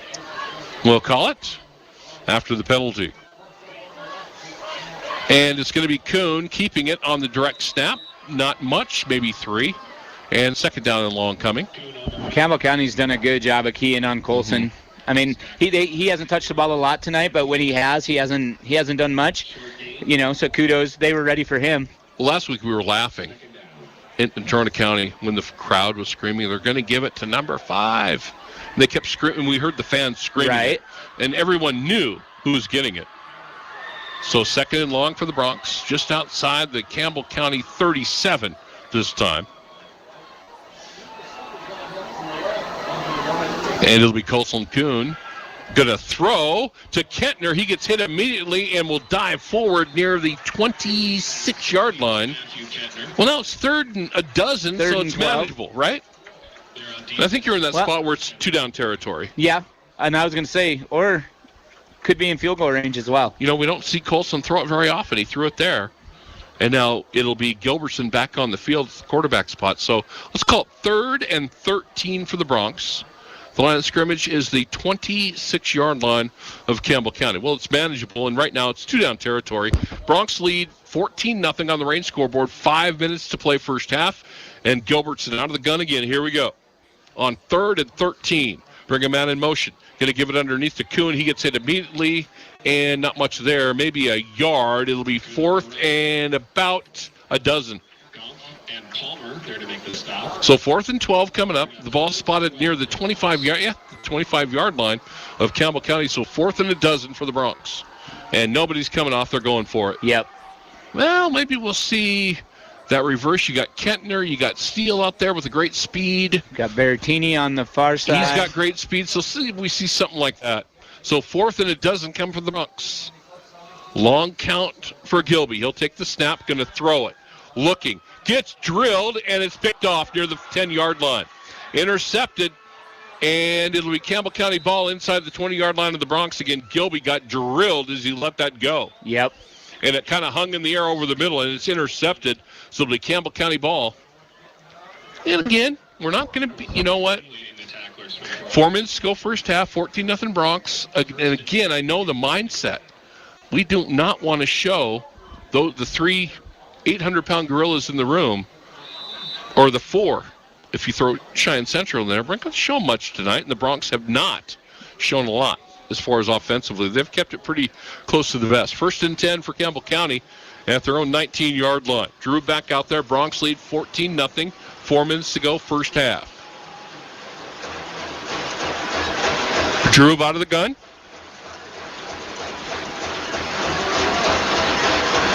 Long count, and he's going to throw.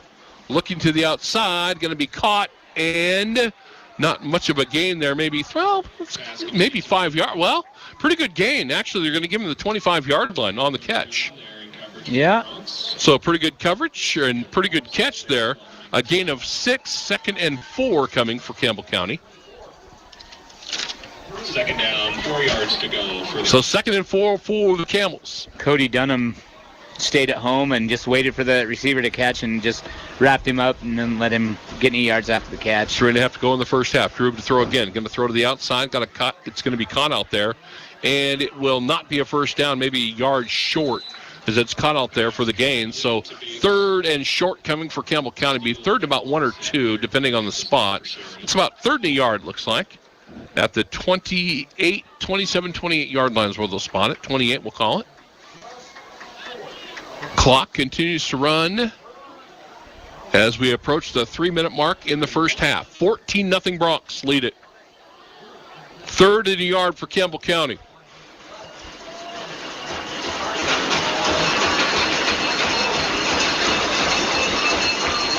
Drew will take the snap. Going to throw, rolling right, looking, and going to unload. It's going to be caught for the first down and more out near the Bronx 44-yard line for a first down for Campbell County. Yeah, I believe it was Tyler or Jacob Ormseth on the tackle. So 1st and 10 for the Camels at their own 44. Getting under 3 to go. They'll set the chains and run the clock. So the clock fires. Clock running under 3 minutes to go first half. 14-0 Bronx. Defense and special teams touchdowns tonight have the Bronx on the scoreboard. Drew ready to go again. Drew to throw. Going to dump it off underneath, incomplete. Oh. Wanted forward on the screen pass, he dropped the football. That's catching it before you run. Or running before you catch it, sorry. Running before you catch it. He moved his eyes and was looking downfield before he secured the ball. You can just see it, and he just put his hands on his head. He knew. Yep, he knew it. So 2nd and 10 for the Camels. Clock stopped. 2:36 to play, first half, 14-0 Bronx. Boy, both teams have kept it can I say, kind of boring tonight? Yeah, the offenses have not been very dynamic. A punt return and a fumble return for a touchdown are not boring, but the offenses have been really boring. Yep. Drove to throw again. Under pressure. Haswell chasing. Going to throw it away. Yep. That's like Bigfoot or a giant grizzly bear chasing you. And he wants what you have in your hands, and you throw it away. Haswell all over him. I don't blame Drew on that one. Get rid of it. Third down, 10 yards to go for the Camels. I'll tell you what, if I got 78 running at me, I'd do the same thing. Absolutely. Oh, man, he was headhunting. So 3rd and 10 coming now for the Camels at their own 44. And I think Alex is quicker than people might give him credit for, I think as the season's gone, Ryan, I think you're right. He's gotten better and better and better with confidence. And I think Drew was like, oh, man, how did he get here that quick? 3rd and 10 for the Camels at their own 44. Time running down first half. Bronx lead at 14-0 on the range scoreboard.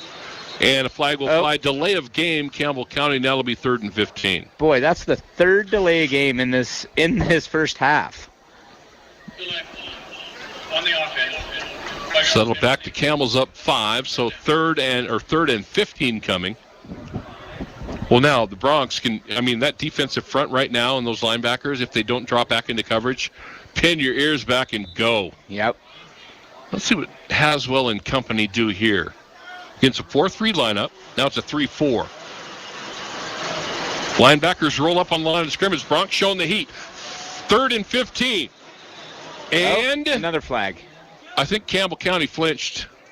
I think somebody on the old line flinched. They did because Dane Steele rolled up on the line of scrimmage in that linebacker spot, and they got somebody to flinch. That's going to cost them 5 more. 3rd and 20. Well, now you're at that point. If you're Campbell County, you can't do anything crazy. Now it's 3rd and 20 after 2 5-yarders, and we'll do it again. Boy, lots of penalties in the first half. So 3rd and 20 for the Camels, back inside their own 35. Drove to throw. Has a little time. Going to chuck it deep, well overthrown. And they'll punt. And great coverage by the Bronx, and that one was well overthrown. And Campbell, here's the thing. You got 2:21 to go. The Bronx have all 3 of their timeouts left. I got to think they got to be thinking about points right here. You're up 14-0, but think about points. Right. I don't think it's in Coach Mallory's DNA to just. No. He wants to put some more points up. You're not going to sit on it. So we'll see how the punt goes. Again, the Bronx will already have a punt return for a touchdown. As Pelon comes on to punt it away. He's been effective for the most part. Good clean snap, kick away. It's a low line driver. Look out. It's going to be Kentner on the run. 35-40, 45-50, down the sidelines, 40. Now at the 30, cuts back into traffic and buried at the 20-yard line of Campbell County. Ryan, you could see it coming. Yep. As soon as that ball left the punter's foot and you knew it was returnable, you could see it going to happen, and the Bronx get another big return. Yep. Dang, he can run. He got about a 5-yard head start on that because it was such a low line drive kick, and he right up that far sideline to, inside the 20? Well, we were talking about points. 2 minutes to go in the half. Now you're looking at points. 1st and 10 Bronx at the 20-yard line, or at the 19-yard line of Campbell County. Now you got to be thinking about 6. Absolutely. Again, Bronx have all their timeouts left, and they probably won't have to use them. Colson Kuhn will line up in the backfield with Gilbertson from the 19-yard line on 1st down. Snap. Gilby. Give it to Kuhn. Running left. Gets to the edge and will be forced out of bounds near the 16-yard line. Gain of 4. And the clock will stop as he gets out of bounds with just under 2 to go in this first half. We're looking forward to halftime because we're going to see the debut of the Sheridan Bronx Marching Band, Bronx and Lady Bronx Marching Band. It's going to be super. I think we're in for a treat. 2nd and 7, we'll call it, gain of 3, just shy of the 15-yard line of Campbell County. Give it to Kuhn running right. There's a big hole. Cuts back at the 10, now at the 5, and going to be knocked down inside the 5-yard line. 1st and goal, Bronx at the Campbell County 4, so now you're looking for points right here. Now it's definitely.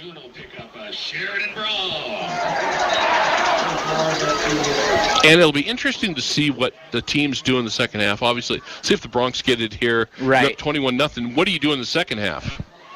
Well, I'm just thinking number 5 probably is not going to play a whole lot tonight. And by the way, number 5 looks like going to line up on the backfield. And he will get the carry, and he will head toward the goal line. Going to be wrapped up, and Kuhn is going to be dropped near the goal line. Touchdown, Bronx. Touchdown. Colson Kuhn gets it in. With 1:25 to go in the half, Colson fights his way into the end zone.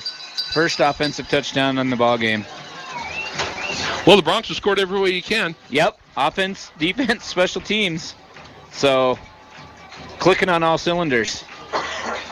So the Bronx now lead 20-0, waiting for the point after, and Colson will do that. Dane Steele will be the holder. 1:25 to go in the half. Again, playoffs next week. Be a 6 o'clock start next Friday. We think it's Laramie. Will be our opponent next week for the Bronx. Kick up, and kick is good. With 1:25 to go in the first half, Bronx lead it on the Reign scoreboard 25-0. You listen to Bronx football on KWYO 106.9 FM. Brand identity is an integral part of your company. It's how the public views your organization and relates to your business. The folks at Alpha Graphics are experts in helping you grow your brand through strategic and consistent marketing plans. Their goal is to help you get noticed and get business. Go to alphagraphicssheridan.com to request a quote today, or stop by their new location at 2266 North Main Street in Sheridan. This is State Senator Dave Kinski, and you're listening to Sheridan Media Sports. Welcome back, everybody. Well, you know what? Now we've got the punt return, defensive score, Ryan, and now we've got the offensive touchdown, and here we go. Yep. Now we'll see, last minute 25, see if the defense can just get a stop. And well, you can't think that the Camels probably not going to do anything crazy unless they get a great return. Teeing it up for the Bronx. Van Dam and Dorn back deep. So Dorn Van Dam back to receive the kick from Gilbertson as Ty gets ready to boot it away. I don't think we're shocked at the score. And a low line drive kick, returnable. 15-20, and about the 27-28 yard line. That's where Campbell County will start off with 1:18 to go in the half. Swarmed under by the Bronx. You know, back in the day when you were in high school, Ryan, this was a great matchup. This was a great rivalry. We played it on Saturday afternoon, the Energy Bowl. We played Saturday afternoons at 1 o'clock. Central Middle School. Yep, at the old stadium. Yeah. It was such a great atmosphere, whether we were in Gillette or here. It was so super. And just kind of went away with the new league and the new school. Right, I was going to say, you know, when Thunder Basin joined and whatnot, it kind of – because who do you pick for the Energy Bowl? Who do you play? Still Campbell County. Right, absolutely. So 1st and 10 for the Camels at their own 29-yard line. Going to spot the ball, going to throw, and they'll throw a screen pass out to a wide receiver for a gain of about 7. Wide receiver did a nice job breaking one tackle out there and getting about 7 extra yards after the catch. Again, the Bronx lead 21-0. Clock stopped after the receiver got out of bounds. 1:07 to go in the first half.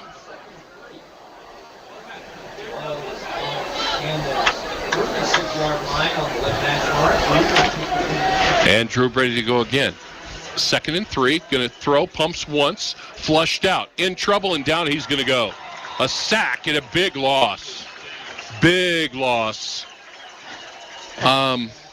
Once again, Alex Haswell. Wow. And Dane Steele was there to help him out that time. But that kid is everywhere. Big loss on the play. 3rd and 11. A loss of 8 on the play. 3rd and 11 coming for the Camels. Wow. I'll tell you what, instantly you played yourself, son, into being an all-stater. That's for sure for Alex Haswell. He has had that kind of year. 3rd and 11 now for the Camels, back inside their own 30. Drew to throw. Has a little time. Now he's flushed out, running to his right.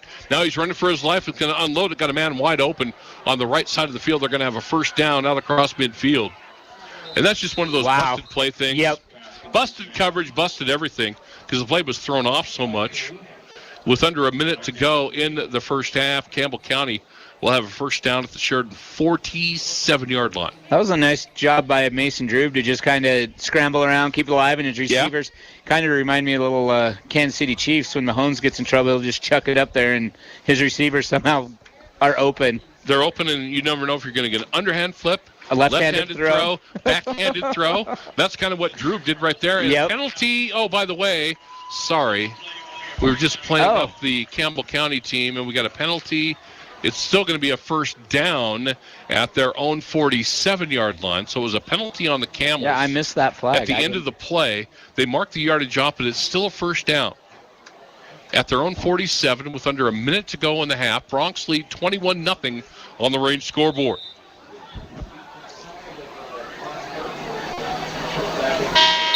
And the gun will sound.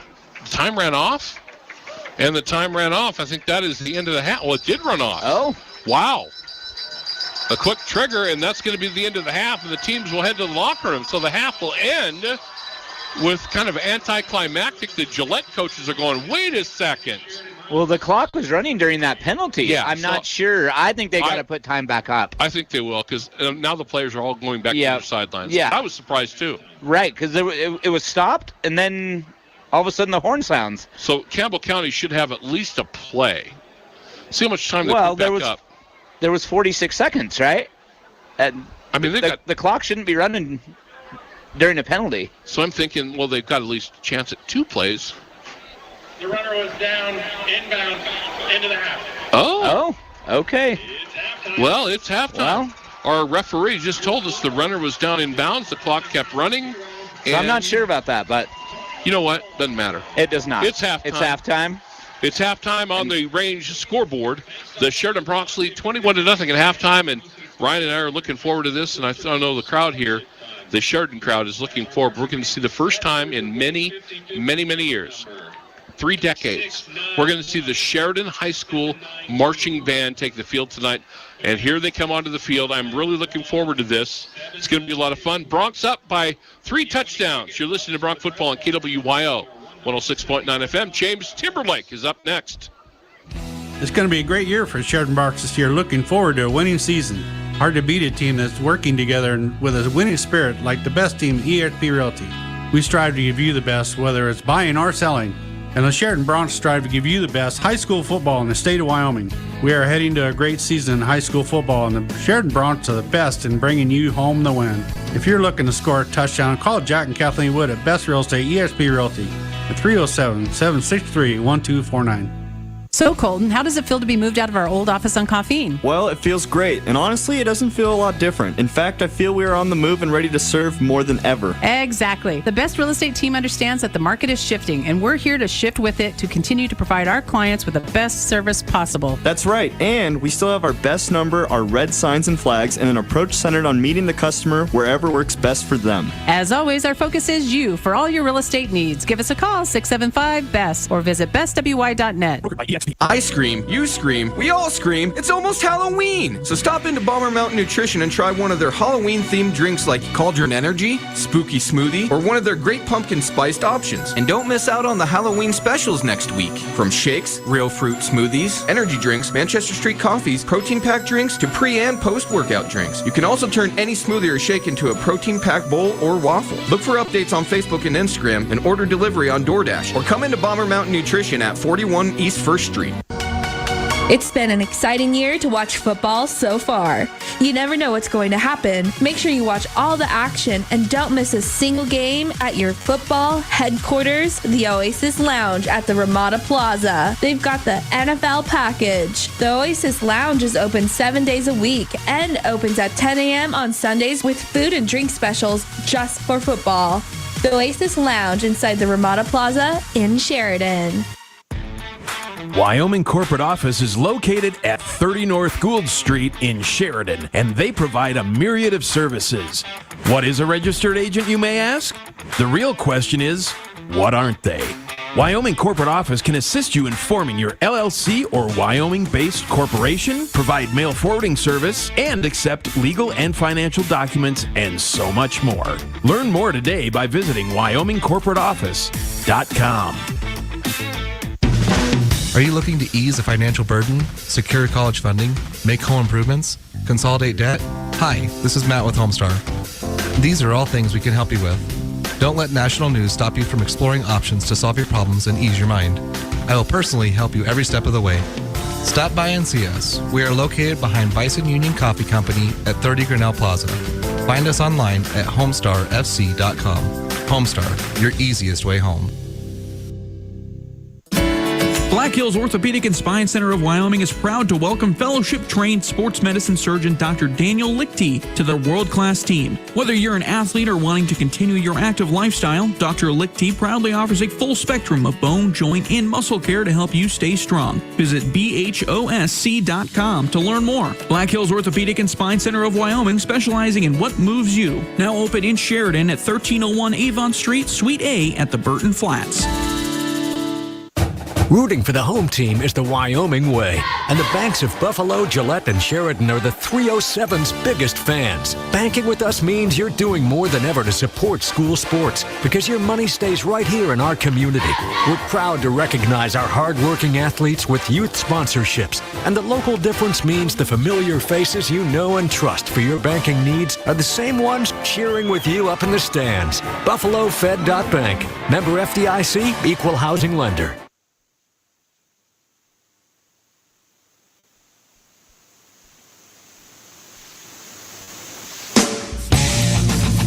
It's time for the Homestar Halftime Show. We'll be back with a wrap of the first half right after this word from Homestar, your easiest way home. There's a lot of hype about mortgage interest rates right now, but like sports, we can be working on your preseason mortgage game. This is Autumn Showtime Morris with Homestar. If you want the best rate when ready for a home loan, let's make sure everything you need is in place to get that win. I will personally help you every step of the way. Stop by and see us. We are located behind Bison Union Coffee Company at 30 Grinnell Plaza. Find us online at homestarfc.com. Homestar, your easiest way home. This is Dr. Michelle Meehan, and you're listening to Sheridan Media Sports.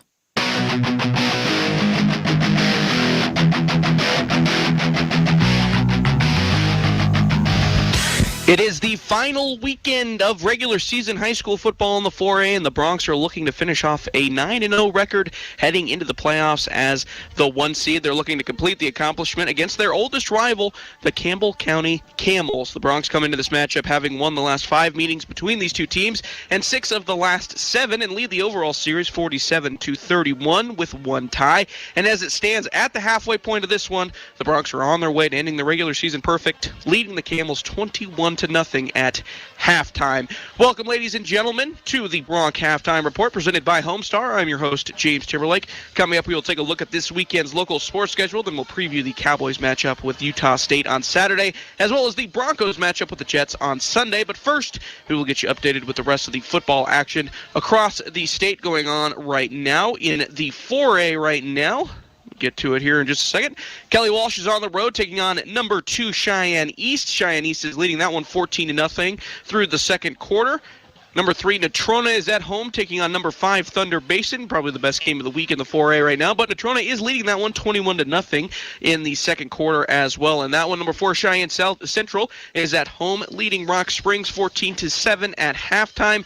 And Laramie is leading Cheyenne South 6-0 in the second quarter of that one. Locally in 2A, number 2, Bighorn won earlier today. They were down in Burns, so they had an early game.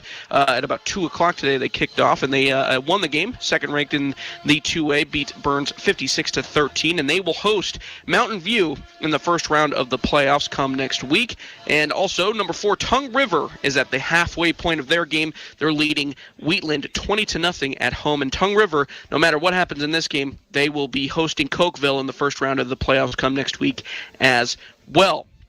Coming up this weekend in local sports, all the Tongue River, Bighorn, and Sheridan High School cross-country runners that will be competing tomorrow in the state cross-country championships in Effete. The Lady Bronc swimmers and divers are in Gillette today competing in their conference meet. The Sheridan Lady Bronc, Bighorn Lady Ram, and Tongue River Lady Eagle volleyball teams are all on the road today and will play back home tomorrow. The Lady Broncs are in Campbell County this evening, then host Thunder Basin tomorrow night at 6 p.m. The Lady Rams were on the road in Sundance this afternoon and tomorrow they will host Grable at 1 p.m. The Lady Eagles were on the road in Wright this evening, and they host Rocky Mountain tomorrow afternoon at 2 p.m. Finally, in the local sports schedule, the Sheridan Hawks are on the road tonight taking on Bozeman. The puck is set to drop at 7:30 p.m. They will be back in Bozeman tomorrow night as well, with the puck dropping at 7:30 p.m. then too. That's a look at the weekend in local sports. We're going to take a quick break, and we will come back with the Cowboys and Broncos preview. It is halftime here in Sheridan, where the Broncs are leading the Camels 21-0. You're listening to the Bronc Halftime Report, presented by Homestar. Fremont Motors Sheridan Ford is one of the largest Ford dealerships in the state of Wyoming. They have a large selection of Ford cars, trucks, and SUVs for sale. Stop by Fremont Motors Sheridan Ford to order your new Ford Bronco or Ford truck. Their experienced sales team are there to help. When you shop Fremont, you can count on them to deliver an exceptional dealership experience from start to finish. Visit FremontMotorsSheridan.com or stop by 1658 Coffin Avenue. Quality pre-owned Chevy Tahoes are here at Hammer Chevrolet, Troy Baker. Bob, these 2021 Tahoes come with low miles and are priced below any DA book value. We have a 2021 Chevy Tahoe LS with 20,000 miles, shadow gray metallic for $49,995. A Tahoe RST 21,000 miles, cherry red tint coat for $71,495, or a black Tahoe Z71 with 8,500 miles for $74,695. Hammer Chevrolet at 107 East Alger, online, hammerchevy.com. Farmers Co-op, home of the 99-cent soda, is also one of the best places in town to grab that morning coffee and a few snacks to go. Or stop in for a quick lunch. Farmers Co-op has tasty deli soups and delicious Ligurski hot dogs and sausages. My favorite is the Polish with a little mustard and sauerkraut. Tie one of those together with a soda and some chips and life is good. Farmers Co-op, owned by those they serve at 1450 Coffin Avenue in Sheridan. The share it with a friend deal, even if that friend is yourself. Your McDonald's, your rules. There's a deal for every friendship at McDonald's. Right now, buy a Big Mac, 10-piece chicken McNuggets, or a quarter pounder with cheese, and get the second one for just $1. And pair them with one of our frozen drinks, like the new Fanta Blue Raspberry. Price and participation may vary. Valid for product of equal or lesser value. Cannot be combined with any other offer. Ba-da-ba-ba-ba. There's a lot of hype about mortgage interest rates right now, but like sports, we can be working on your preseason mortgage game. This is Autumn Showtime Morris with Homestar. If you want the best rate when you're ready for a home loan, let's make sure everything you need is in place to get that win. I will personally help you every step of the way. Stop by and see us. We are located behind Bison Union Coffee Company at 30 Grinnell Plaza. Find us online at homestarfc.com. Homestar, your easiest way home. This is Troy Baker with Hammer Chevrolet, and you're listening to Sheridan Media Sports.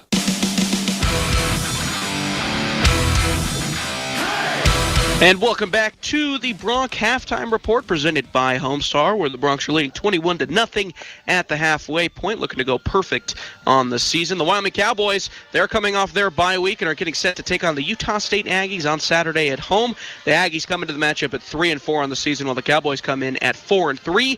Neither of these teams have exceptional offenses. In fact, both have similar styles in terms of play calling, with both teams coming into the matchup rushing the ball 58% of the time while passing about 41% of the time. However, Utah State is averaging about 15 more plays per game than Wyoming is averaging on offense. Even with the more plays, though, their offense is not much better. They're only averaging 0.3 points. 0.3 points per play more, per game more than the Cowboys, excuse me.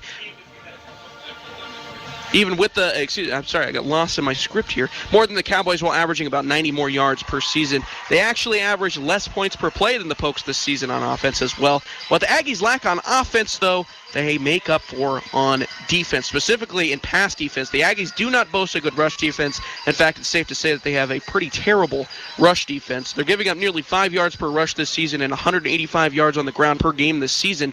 Both rank in the bottom 30 in the country, but their pass coverage has been exceptional. exceptional this year, led by junior safety Hunter Reynolds, who has allowed only 3 receptions on 10 targets for 46 yards all season, while also snagging 2 interceptions. He was also just named to the Pro Football Focus midseason All-American team as well. Led by Reynolds, the Aggies as a team are holding teams to a 54% pass completion percentage, 10th best in the country, as well as 6.5 yards per pass and 192 opponent pass yards per game, both top 30 rankings in the country as well. With all that in mind, I would expect the Aggies to go all out at stopping the Cowboys' run game and dare them to pass over the top on offense. As of this evening, the Cowboys are 4.5-point favorites, and we will see if the Pokes can get their post-bye week schedule off on the right foot. Maybe a little Andrew Peasley revenge game is in store as well. Who knows? Nonetheless, you'll be able to hear all the action between the Utah State Aggies and Wyoming Cowboys live on 1410 AM and 106.9 FM KWYO, with pregame scheduled for 6 p.m. and kickoff scheduled for 7:45 p.m. The Denver Broncos, they dropped their 3rd game in a row last week, falling to the Los Angeles Chargers on Monday night, 19-16 in overtime. We got a glimpse in the first half of what Russell Wilson could be with the Broncos, though that's what the Broncos thought they got when they traded for the quarterback in the offseason. But he very quickly cooled off, finishing 15 for 28 with just 188 pass yards and 1 touchdown. In the second half, in overtime alone, Wilson completed just 3 passes for 15 yards in the loss. Next up for the Broncos, it is the New York Jets this Sunday. And ladies and gentlemen, I have to check my surroundings before I say this. The New York Jets might just be legit. They're 4-2 on the season. They're coming off a very convincing 27-10 win against Aaron Rodgers. Wasn't very convincing offensively, but defensively, it was very convincing. They beat Aaron Rodgers and the Packers last week. The Jets are also coming into the matchup on Sunday with the odds-on favorite to win the Offensive Rookie of the Year in Breece Hall and the odds-on favorite to win the Defensive Rookie of the Year in Sauce Gardner. With those two guys leading their respective units, the Jets are loaded with skill position players. Defensive lineman Quinn Williams was named the Defensive Player of the Week after their win last week against the Packers with 5 total tackles, including 2 sacks, forcing a fumble and blocking a field goal. On the other side of the ball, rookie wide receiver Garrett Wilson, along with Breece Hall, also had a solid receiving option. Garrett Wilson, the solid receiving option on the outside. He has struggled in the last few games, but the passing game as a whole has struggled for the Jets in the last few weeks. That brings me to the most glaring negative of the Jets so far this season, and probably the biggest issue you can have as a team in the NFL. The Jets have a very questionable quarterback situation. Zach Wilson has been just okay since coming back from injury in Week 4. He was dreadful against the Packers last week, only going 10 for 18 with 110 yards. But the week before, against Miami, he was solid, 14 for 21 for 210 yards. Backup quarterback Joe Flacco was fine in the absence of Zach Wilson, but his last start was dreadful, completing just 53% of his passes while throwing 2 interceptions. It's been very hit or miss for the Jets under center, to say the least, this year. But everything else around the quarterback position has been stellar, and it shows as they sit at 4-2 and second in the AFC East standings. I don't think a lot of people had that for the Jets this year. One team is on a roll, the Jets, and the other is slumping, the Broncos. And as it stands this evening, though, the odds makers still have faith in Russell Wilson and the Bronco offense, as they are 1-point favorites and opened as 7.5-point favorites, according to a couple sports books. We will see if the Broncos can dig themselves out of their slump when they take on the New York Jets Sunday afternoon, with pregame scheduled for noon and kickoff scheduled for 2:05 p.m. on 1410 AM and 106.9 FM KWYO. The Broncs are getting out back on the field and getting warmed up, and they're getting ready to start the second half. So we are going to send it back out to Trevor Jackson at Homer Scott Field. I have been your host, James Timberlake, and you have been listening to the Bronc Halftime Report presented by Homestar. Hi, this is Elizabeth. And JT with EBIA Hearing and Sound. Hearing well is living well, and we're here to help. Not only are we able to provide premier hearing aid technology with Bluetooth and AI, but we can address the environment in which you are hearing. Our sound consultation services tailor solutions to fit your needs. Whether at work, at church, or at home, if you're struggling to hear, we can help. Call EBIA Hearing and Sound today, 674-8920. That's 674-8920. Planning a project that requires block, brick, or stone? You need to contact the folks at Thompson Master Masons. They have the largest selection of brick and stone in town and 38 years of experience behind their work.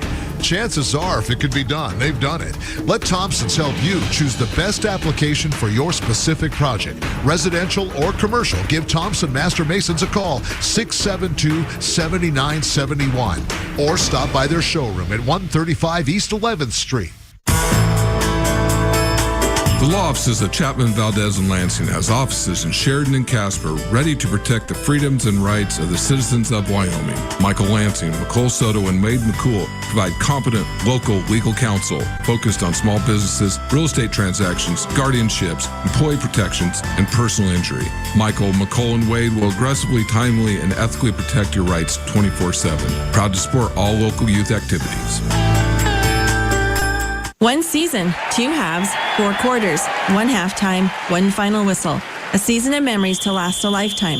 Don't let distractions turn those memories into tragedies. Texting while driving is a dangerous distraction. Sending or reading a text takes your eyes off the road for 5 seconds. At 55 miles per hour, that's like driving the length of an entire football field with your eyes closed. Whether you're driving to the game or down the court, YDOT reminds you to stop the texts and stop the wrecks. Paid for by YDOT Federal 402 funding. When it comes to printed, embroidered, or promotional product needs, there's only one choice in and around Sheridan County. That's Kilpatrick Creations on Brundage Street in Sheridan. Our knowledge and experience puts us ahead of all others. Our expertise guarantees you a quality and affordable product each and every time. Our pricing is fair and consistent, our garment selection is extensive, and our quality is unmatched. So for your next screen printed, embroidered, or promotional product order, go straight to the experts at Kilpatrick Creations. Remember, we're here to make you look good. Mobile banking is a terrific service with numerous features, and Sheridan Community Federal Credit Union has it. With the Sheridan Community Federal Credit Union mobile banking app, use your smartphone for remote deposit, transferring money, paying bills, making loan payments, and more. Take a picture of a check and deposit it into your account. Mobile banking is fantastic at Sheridan Community Federal Credit Union, 141 South Gould, member NCUA, equal housing lender. If you have employees coming to stay for an extended time in Sheridan, make them feel at home with a room at the Candlewood Suites. These extended stay rooms feature fully equipped kitchens, including a microwave, full-sized refrigerator, dishwasher, stovetop, even pots and pans, and free guest laundry.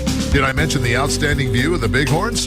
Book your reservation with the Candlewood Suites and relax knowing they'll have more than just a room. They'll feel right at home. Call 307-675-2100. You know what they say, if you're not first, you're last. For all your plumbing demands, choose A-Plus Plumbers and Appliance Repair. Commercial, residential, new construction, remodel jobs, and all repairs in between. A-Plus Plumbers and Appliance Repair, because they are number one in a number two business. Call 672-9454. That's 672-9454. This is Dr. Dana Leroy with Leroy Family Dental, and you're listening to Sheridan Media Sports. Welcome back, everybody. We go to the second half, 21-0 Bronx. Brian, I just don't think we're going to see much more in the second half. I don't expect more much. Of the same from both teams. Yep, exactly. You know, their playoff spots are already secured. Campbell County's on the road. Bronx are at home. They're at home. They're going to play Laramie. Laramie's up on South, and I just kind of think that's the way it's going to be. Right. Campbell County, I don't think we'll have to wait and see how those other games play out to see who they're going to have to go on the road and play. You know, this is one of the teams. Campbell County, Cheyenne Central, maybe even Rock Springs. Let's throw those guys in there. I don't know if you want to play them. Right. I don't know. I mean, you have an off night. Anything can happen. And Drew goes off, you're in trouble. Well, you know, a couple weeks ago, Campbell County played a wonderful first half against Thunder Basin. And then fell apart. And then the wheels just fell off in the second half, and they couldn't stop anything in the second half. They were up 24-7 at halftime. They were. And got beat by Thunder. Yeah.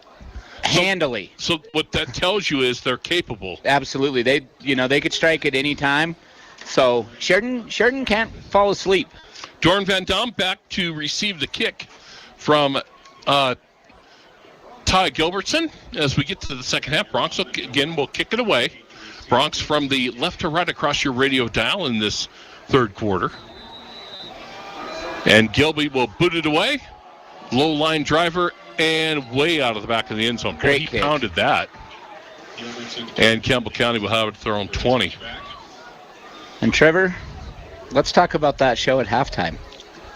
I'm going to tell you this right now. If you weren't here, you missed a dandy. And I'll say this. The Sheridan High School Marching Band has not been on the field in decades. And the kids were super It was one of the coolest halftimes we've had here. It was the best halftime at this in Homer Scott Stadium history. Correct. They were so good. It was awesome. Boy, normally, I think the marching band right now, I think, Ryan, the marching band stole the show. So far. Because the game's been kind of Droop to Ford, the running back. He breaks into the secondary. Will have a first down across the 30-yard line. Gets about 12 on the play. But the Sheridan High School now has a marching band, and Chad Rose is the band director. Correct. And he has just done a marvelous job, and a tip of the cap to Chad, obviously. If you ever come to But the kids did, and you and I talked about this at halftime when James was on the air. It's like a sports team. A lot of work goes into all that stuff, and they were super. And Ford will get the carry on first down, and he is going to go maybe a yard. That'll be about it. But, getting back to the marching band, those kids have put a lot of work in since school started. I've got some of those kids that work with me, and they have been practicing. They started theirs, preseason type stuff the same time that the football team started, August. So early August. Yeah. And you know what? For not doing it for 30 years, boy, that was impressive. They were so super tonight. Oh, my goodness. Come next week, my friends, to the Bronc home game. You'll see our marching band. Drew to throw, going to chuck it deep, and got a man, and it's going to be picked off at the 35-yard line. Who got it? That would have been the quarterback, Gilbertson, that made that interception on the defensive side of the ball. And he's going to trot off the field. The Bronc offense will trot on, and Kale will get accolades, and he's jumping around. He's like, oh, you're going to go back? No, he's not going to go back out.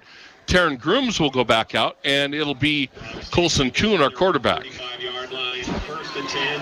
First and 10 Broncs at their own 35 after the pick from Gilbertson. Again, the quarterback right now, Colson Kuhn, will take the snap. Again, that marching band was so cool. They were so good. I can't get over how good they were. First and 10. Give to Taryn. Taryn with a big bust up the middle, and he'll have a first down and a flag late. It's going to tack on 15 more it's going to be a big face mask penalty. I think it was a horse collar tackle. He really was. Got him right around the head. Yep. Yeah, and spun around. So he's at the Campbell County 46. Let's tack 15. on 15 more. Oh, yeah. We could see, Ryan, how he got tackled. That defender. He blew past that defender, and that defender just reached out and got part of the shoulder pads there up around, reached inside there and pulled him backwards. Well, so that was an easy one to call. How Taryn's head spun around. First and 10 Broncs at the 30-yard line of Campbell County. What a great compliment to Kuhn have Grooms. You know what? I think Taryn's a great wrestler. Yep. Well, we know the DNA. Hey, the kid's like a scholar, too. Yep. I mean, he's honor society kid. Direct snap. Down the middle. Pass caught inside the 5-yard line, and it's Dane Steele from Cale Gilbertson, and the Broncs have it first and goal. I think the Broncs really wanted to. That offensive line has been so solid tonight. Gilbertson's had all kinds of time to throw the ball. If they really wanted to, they could really air it out tonight, just the way that offensive line is playing. Is it a nice catch or a nice throw? It's both. It's both. But a lot of times I go, it's a great throw. It's a great catch. I'm going to give some credit to those boys in the trenches. Yeah. To give Gilbertson. Those guys don't get a whole lot of love, so I'm going to credit the offensive line with that one. That's still a damn good throw. It's going to be the quarterback keeping it up the gut, and the Broncs are in. 9:58 to play. Third quarter, the Broncs are on the scoreboard again as they stretch the lead out to 27-0.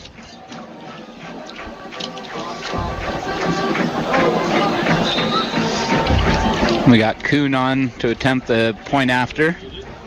Nice thing about if we think about how we talked about the Broncs, they kept it vanilla tonight. They have not used Colson a lot. Limited. Correct. PAT good. Broncs lead 28-0. 9:58 to play third quarter. You're listening to Bronc football on KWYO 106.9 FM. First Federal Bank and Trust formed in Sheridan in 1935 as a financially stable community bank. We strive every day to support and improve the lives of our staff, customers, and communities. Currently, we have some great certificate of deposit specials. We are also assisting you with an increased online savings rate that you can easily open online. First Federal strives to maximize your earnings. We have been your community bank since 1935. First Federal Bank and Trust. Online at efirstfederal.bank. Member FDIC. Find the power you want with the comfort you deserve in an all-new Ram 1500 Heavy Duty or TRX during Ram Truck Power Days. There's a reason U.S. News World Report named Ram Truck the best truck brand for 2022. Tow it, haul it, or just enjoy the ride. Ram Truck will take you anywhere you want to go. Visit Sheridan Motors' brand new location at 3270 Ranch Drive to see what's in stock and what's coming soon. Get your power on at Sheridan Motors. This is State Senator Dave Kinski, and you're listening to Sheridan Media Sports. Bronx will kick it off out of the back of the end zone. Campbell County will have it. First and 10 on their own 20. 28-0 Bronx, 9:58 to play in the third. That was pretty efficient. Good drive.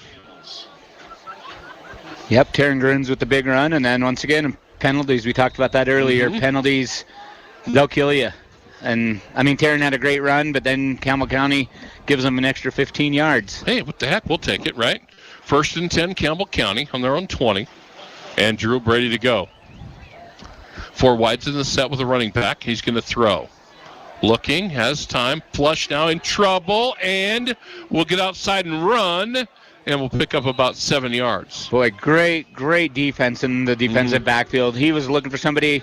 No one was open, so he had to just tuck it and go, but made a positive play out of it. It's the first time tonight we've seen him scramble like that. You know, think about it is I think the kid's got the ability to be that kind of a threat, that he's going to be a quarterback that can run a little bit. Yeah, he's only a sophomore. So he'll learn. So the next couple of years we're going to have to deal with him, really? Yep.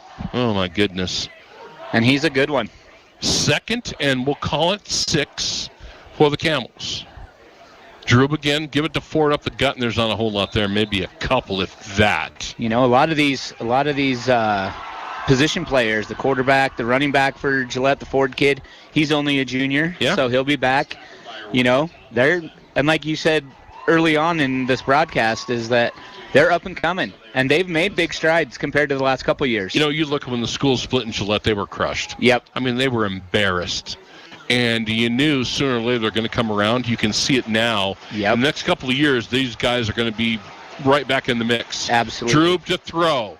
Looking. Pumps once. Now flush to the right. Still wants to throw. Going to chuck it deep. Got a man, and it's tipped, and I think it's caught by Gillette at the Bronx 48-yard line. I think they call it a catch? I think they did. They are going to call it a catch. It was tipped by the Gillette receiver and caught by another receiver. It'll be first and 10 for Campbell County at the Bronx 49. I think Kettner was playing center field back there and made a break on it. May have got a hand on it, but it got tipped, and that Campbell County other receiver was there to just corral it and haul it in. So first and 10 for Campbell County on the Sheridan 49. 8:50 to play, clock running, third quarter. Drew ready to go again. And he will roll to his left. And he wants to run, and there's nothing there, and he's going to lose a couple. Boy, great pursuit by Dane Steele coming up. And we see Alex Haswell there, too. Weird. You know, the thing about this, you talk about different sports, whether it's hockey, basketball, football. Some kids have a nose for the ball. And I'm thinking Alex Haswell just has a nose for the ball. Yep. He always seems to be around it, doesn't he?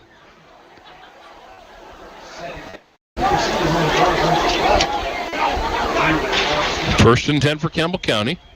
Drew will empty the backfield, flag flies. Let's see what this one's about. Well, it came from the referee. Somebody false start? Must have been. Yep. Somebody flinched.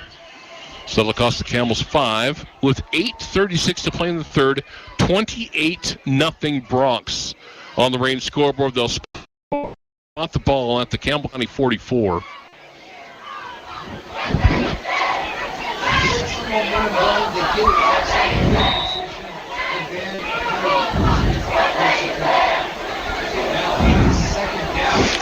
So the Camels will line up.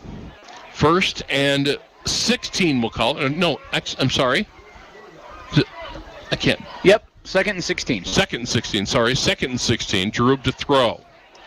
And he's in trouble, and he will go down back at the 35-yard line. Bronx all over it. Taryn Grooms with the quarterback sack. So Grooms, he got him from the linebacker spot, and that'll back it up to the 36-yard line.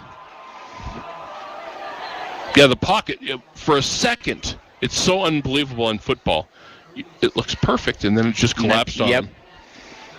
And he had nowhere to go. So 3rd and a mile now for Campbell County. They need the Bronx 40, or excuse 39. Me, the 39-yard line of the Bronx for a first down. They're on their own 35. Yeah, they're in trouble.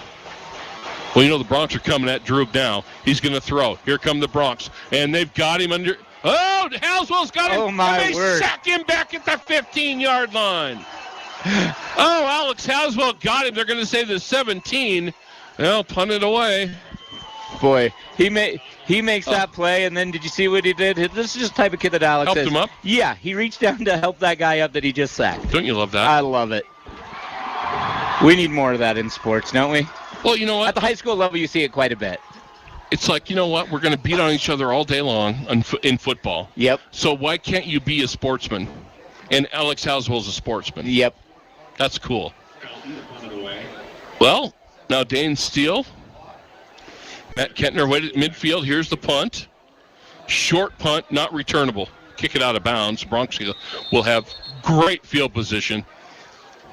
And they'll spot it at the Campbell County 40-yard line. At the 40.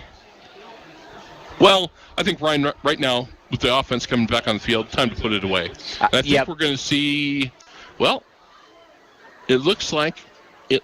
Well, looks like the starters are still going to be in. Taryn Grooms is going to be in there, and it looks like Colson Kuhn will take the snap, so he's the quarterback. Yep, you still got Steele and Kettner out there. You know what? It's still 7 minutes to go in the third. Yep. So your quarterback is Colson Kuhn. I would imagine right now we're going to get a carry to Taryn Grooms. He's going to get the ball. Shocked if he doesn't. And he gets the ball. And actually it's going to be Kuhn going to the left and breaking tackles, and we'll have a first down inside the 30. Picks up about 14. 27-yard line. So send back onto the field. Grooms will come out. And like we've talked about, Bronx doing nothing fancy, just handing it off, and that line is just opening up some holes, and the running backs are just doing what they need to do. Not trying to do too much. 1st and 10 Bronx on the 27 of Campbell County. Kuhn to the left. And there wasn't a whole lot there, and he'll still get it to the 20. Still gets about 8 yards. Yeah. It's like it's not much there, and he still gets 7 or 8. Wow. On the tackle. Gain of about 7 yards, second down. I like the fact that obviously there's, you're playing for Laramie to get back to the championship game. They've limited Colson's touches big time. Yep, you want him to be as fresh as can be. Starting, I'm not looking that far ahead yet, but next week the second season starts. Yeah. Everybody starts 0-0 if you get in, and anything can happen. Though, semifinals is a big game. Yes. In 2 weeks. Yep. Gilby ready to go. Give it to Colson again, running right. Bounces it to the outside, 20, 15, 10, 5, and driven out of bounds. He's close to the end zone. Did he get in or not? Touchdown, Bronx! Colson Kuhn, he got in. He stretched out from about the 3 and just got the point of the ball on the inside of that pylon and for the 6. Colson Kuhn from 27 yards. 2 more touchdowns for him tonight. Now he's got to go kick the point after. And now the game's out of reach. This ball, well, if it wasn't over, it's over now. So coming into the game, Colson had 19 touchdowns on the year. Okay. So now he's got 21. Okay. Yeah. This is game number 8. And the extra point up and good. 5:39 to play in the third quarter. On the range scoreboard, Sheridan 35, Campbell County nothing. You're listening to Bronx Football on KWYO and 106.9 FM. Your kids are grown and out of the house, but now your aging parents are needing some help. Does this sound familiar? Hi, this is Mandolin Meyer with Hospital Pharmacy West. Keeping track of medications can be confusing. Dosage, frequency, and what about that new prescription? At Hospital Pharmacy West, we'll answer your questions and help you keep it all straight. Visit your hometown pharmacist at Hospital Pharmacy West. Hometown pharmacy, hometown care at Hospital Pharmacy West. This is Dr. Michelle Meehan, and you're listening to Sheridan Media Sports. Welcome back, everybody. We go to 5:39 to play in the third quarter. 35-0 Bronx. And again, Ryan, you said, I think you hit the nail on the head. No one's shown anything tonight. Nope. They're playing this game because they have to, but they're not gonna do anything fancy. They're not, like you said, they're not gonna show anything because all the other teams that could possibly have to play. Whoever Campbell County's playing next week or the Bronx are playing next week, they're not going to see anything. Right. And Gilbertson will kick it out of the back of the end zone. And then, and the thing that's tough that, you'd love to have it come down to the last game of the regular season, blah, blah, blah. But when you have the number one seed and you're like Campbell County, it's an up-and-coming program, we're just going to take our playoff spot and we're going to go. Right. And try to make some noise and keep building. 35-0 Bronx, and again, it has been kind of a quiet night. I mean, I know it's 35-0, but two of the touchdowns are defense and special teams, and haven't been a whole lot of turnovers. Gilbertson's thrown an interception, and then Campbell County had the fumble that Raider Tomlinson picked up and scored the touchdown on. Drew ready to go from the Campbell County 20.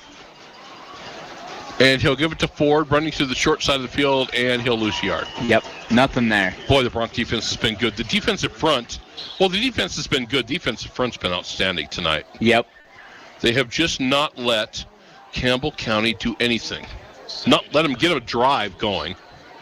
I mean, I think that was Taryn Grooms on the tackle that came up. It's 35-0, Ryan. Campbell County has not been a threat at all. They have not threatened to score tonight. They have not. Have not threatened the Bronx defense to score at all.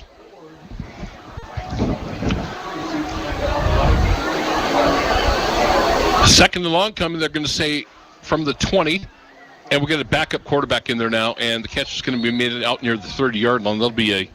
Oh, are they going to give him the first down? I think they're going to give a first down. I think we got a backup quarterback in there now. Who is it? Let me get my deal here. And it's Jeff Pelton, who is a senior. I thought it was... Is it Pelton or is it still Drew? I thought it was number 12. Threw that for sure. Yeah. It is Pelton, isn't it? Yep. That's not Drew. So Campbell County said, we're keeping our guys safe.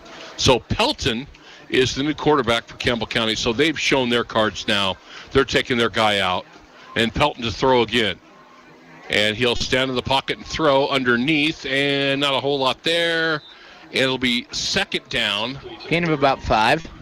At the 35-yard line. So, Campbell County has shown us now what they were here for. Let's keep our guys safe. Right. Yep.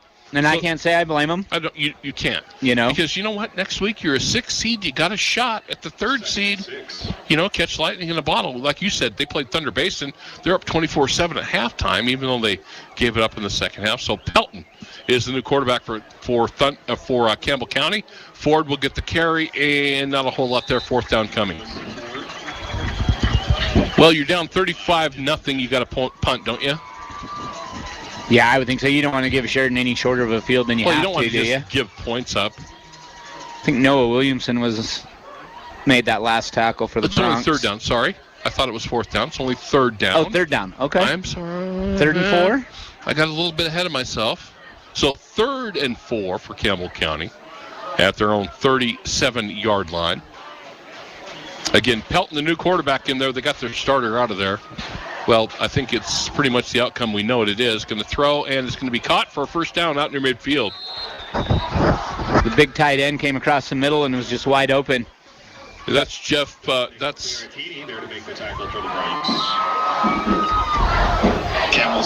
Oh, I'm sorry. Jeff Pelton. Mason Drew. You know what? I'm so dumb. Mason Drew is still in there throwing. Really, Trevor? Come on. So Drew is still in there throwing it. I thought I had a new guy in there. I thought number 11 threw it. Number 11 just caught it. Yep. Yep. Nope, and that is Drew that's still in there. So Drew will hand off, and not a whole lot there. Maybe 3 for Ford. DJ Alshinger there to make the tackle for the Bronx. I think they switched on me. I know for a fact. Pelton took a couple snaps. He may have, but unless I'm out of my mind. But on that play, he did not. But on that play he didn't. Because unless I lost my mind, I know. 2nd and 6 for Campbell County. The line of scrimmage, the Bronx 46-yard line, just outside the 46. Drew to throw. Drew in trouble, and Drew will go down. Ball comes out. I think he flipped it as he got grabbed. I think Haswell had him. I think they're going to call an incomplete pass, aren't they? Yeah. Just heads-up play by that kid. I think he had gotten outside the pocket, so there was no grounding. Yeah, so he was grabbed. He knew he was going down. He just threw it away. Saved himself probably 10, 12 yards. Yep. By just throwing it out of bounds. So 3rd and 6 coming for Campbell County at the Sheridan 46. Again, 2 minutes to play, third quarter, 35-0 Bronx.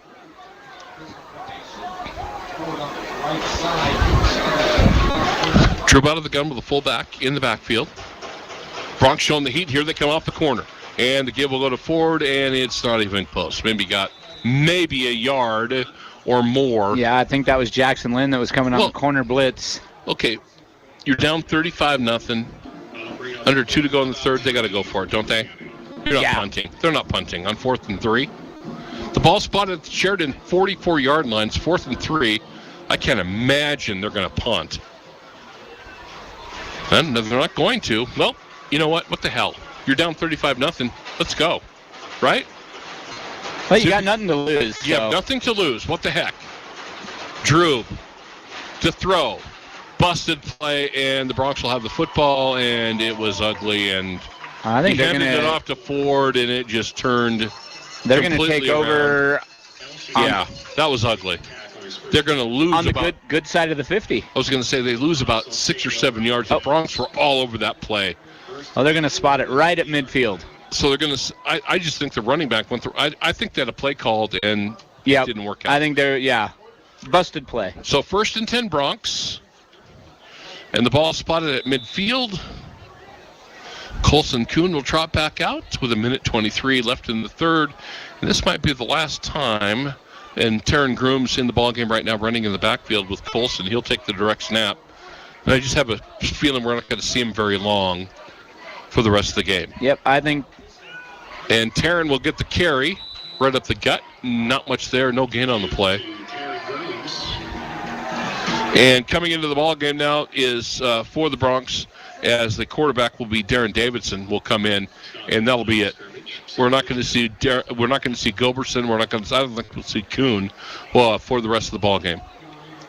So Taryn Grooms will stay in the backfield. Darren Davidson, the junior, will check in. 2nd and 10 for the Bronx at midfield, leading at 35-0. And then Davidson going to run it himself.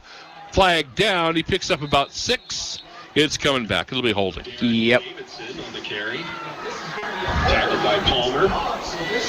Good run by Davidson. But maybe there was a reason he got that many yards. Well, could be.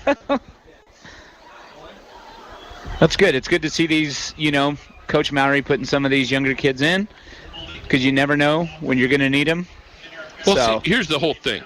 That's the whole deal. You don't know when someone's going to go down, so you need a lineman, a linebacker, somebody. Yep.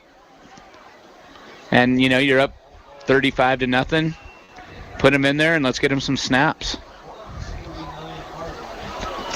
So they mark the penalty yardage back to the Sheridan 39-yard line. They need to get to the Campbell County 40 for a first down. And Davidson will take the snap. Again, just a half a minute to go, third quarter. And, oh, my goodness, out the gate, Taryn Grooms. And he is going to go the distance. Inside the 5, touchdown Bronx. Taryn Grooms. Wow. Is going to go 61 yards. Wow. How about that? No one touched him. You talk about out the gate? Yeah. That's out the gate with the dogs, the cats, and the horses. Yep. Taryn Grooms, 26 seconds left, third quarter. Taryn Grooms goes 61 yards. And no one came close to touching him. No. I'm not sure who it was that sealed that corner, but he hit the edge and it was over. That's the, your O-line and your wide receivers blocking. Yep. And now 41-0, and now Colson Kuhn for the point after. And this one got ugly, and the extra point is no good. With 26 seconds to go, third quarter on the Range scoreboard. It's Sheridan 41, Campbell County nothing. You're listening to Bronx Football on KWYO and 106.9 FM. Bronx 41, Camels 0. WWC Engineering is a multidisciplinary professional firm specializing in civil, site, environmental, and land development, mining, oil and gas, and so many more services. Winter puts the brakes on many types of construction work. A well-executed project requires detailed planning, which can take months. Get yourself prepared. The winter is a great time to survey your upcoming projects for the spring. WWC Engineering will be there to take on your toughest jobs. Call 672-0761 or visit wwcengineering.com.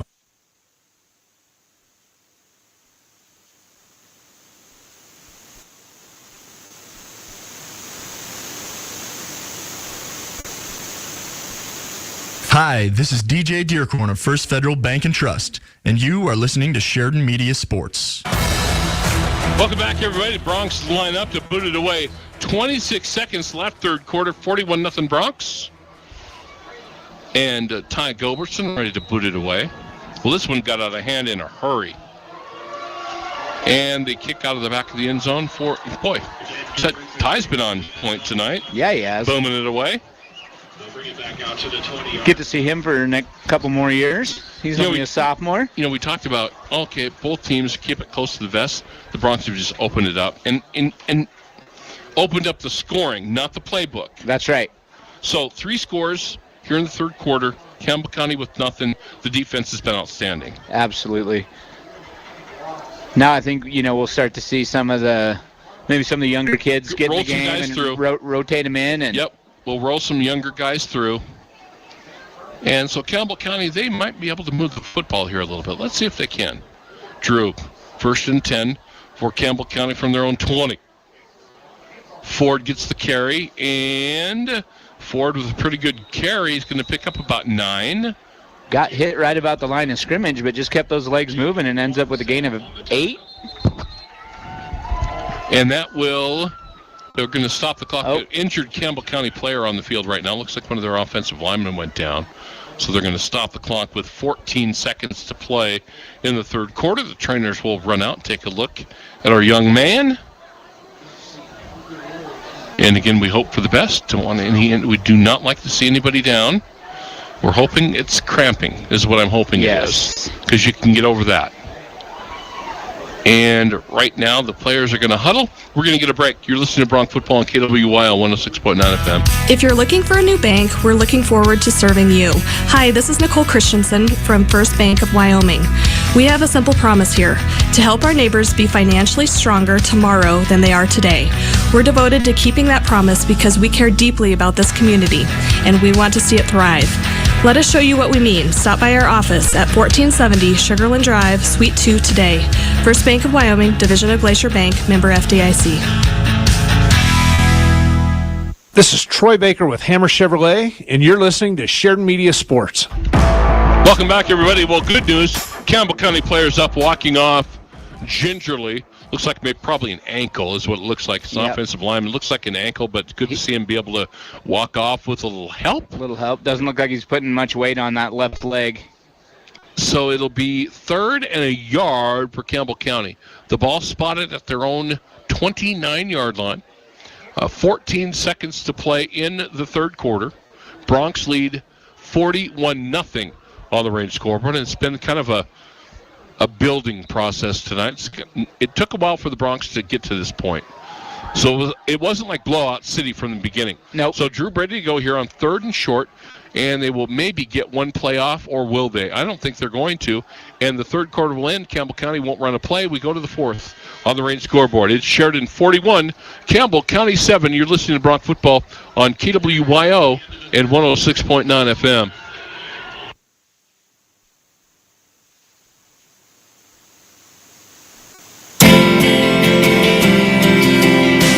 This is David Cook with ERA Care Realty, inviting your kiddos to enter the coloring contest inside our October real estate guide. We have 4 age groups, and each age group will win 3 prizes: a $25, $20, or $10 gift card to Dairy Queen.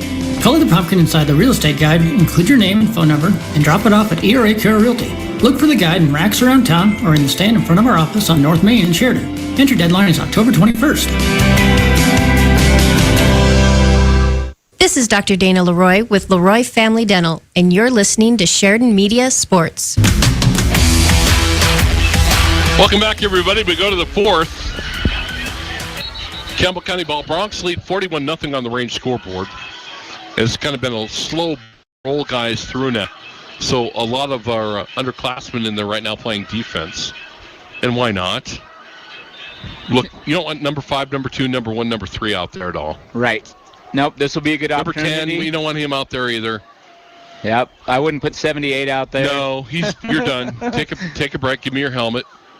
3rd and short for Campbell County. Droob to throw. Has time, going to chuck it deep, and it's going to be overthrown. Boy, that receiver was wide open, too, and just about a yard overthrown, just out of his reach.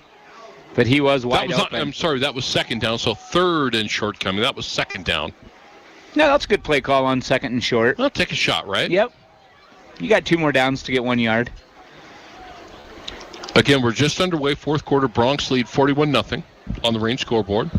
And again, we believe, as of right now, it'll be Laramie in Sheridan next Friday evening for the first round of the playoffs. So get your tickets ready for that one. Droob on 3rd and a yard for the Camels at their own 29. He's going to throw again. Looking over the middle, got a man that's going to be caught, and it'll be a first down for the Camels out across the 45-yard line to the 47. Cole Hansen there to make the Hansen was the intended receiver hauling it in for the catch. But again, right now, it's like, okay. I mean, it's 41-0, so you can do whatever you want, pretty much. Droob to forward up the gut, and he's got pretty good yardage and a first down, and he'll be taken down near the Sheridan 40. And now the Camels on the move at the 39-yard line of the Bronx. And right now there is not a starter on the field for the Bronx. It's all backup guys, but I like this. It's like, get your guys out and give these guys a chance to play. Well, yep. Because they practice all week long. They do. And, like we talked about, you never know when they're going to be needed. Mm-hmm. It's got to be next man up. Droob to throw on 1st and 10. Going to chuck it deep, and it's going to be, oh my goodness, incomplete. Yep. Are you kidding me? He was wide open. I can't believe he didn't catch that. Right. That was right through the wicket. Incomplete for a touchdown. Yeah, the defender was a good yard or two behind him. That ball's coming down. I'm thinking, that's 6. That's 6. And he absolutely whiffed on it. 11-10 to go. Incomplete. 10-second down coming for the Camels inside the Bronx 40. Well, Campbell County's definitely trying to get some points on the board. They're just airing it out. Droob dropped a dime right there, and the receiver doesn't come up with it. That was a heck of a throw. Right. Droob again. 2nd and long. Give it to Ford underneath, and he gets upended after a gain of a yard, maybe. You know what? If you're going to hit him low, right? Right at the ankles. And Ford got cut down by Custis right there. A gain of 1. 3rd and 9 coming for the Camels. And again, under 11 minutes to play. Just underway, 4th quarter, excuse me. Bronx lead 41-0. So it's been decided, and now we'll see if the Bronx can pitch a shutout with the backups in there. 3rd and 9 coming for the Camels. At the Bronx 38-yard line. Droob to throw. Under pressure, going to unload it deep. Got a man wide open. This one's going to be caught, and it will be down at the 1-yard line. Down at the 1. So Campbell County will probably score here down at the 1-yard line. Boy, that receiver did a nice job. He caught it at about the 4 and then just kind of fought his way. And Good throw by Droob. It was. I'm not sure who that defender was that came over and kept him from getting in, but the ref's going to mark him down at the 1. 1st and goal for Campbell County at the Bronx 1. Bronx lead 41-0.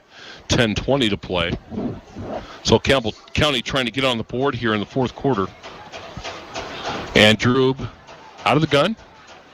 Ford, his running back. And he will roll out right to throw. will unload it, and it's going to be caught for a touchdown.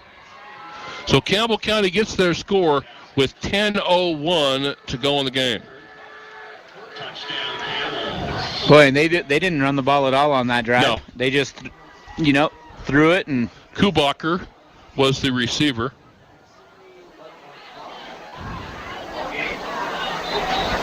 And they will go for the point after here. So at least Campbell County got on the board, 41-6 right now. And the PAT to come with 10 minutes to go in the fourth quarter. And it looks like they're going to go for 2. So they will go for 2. Drube to throw over the middle, and it is tipped and incomplete. So with 10 minutes to go in the ball game, on the range scoreboard, it's Sheridan 41, Campbell County 6. You're listening to Bronx Football on KWY on 106.9 A FM. wide variety of 8-week courses begin at Sheridan College on October 24th. There are flexible opportunities that help towards your degree or expand your knowledge in a variety of subjects. Learn how to brew your own beer, or study rural poetry, or study the classic rock and roll band The Beatles. Seats are limited, so don't miss out. Call 675-0500 today to speak with an enrollment expert. For a full list of courses available, go to www.sheridan.edu. Register now. Classes begin October 24th. Sheridan College. Begin your journey. This is State Senator Dave Kinski, and you're listening to Sheridan Media Sports.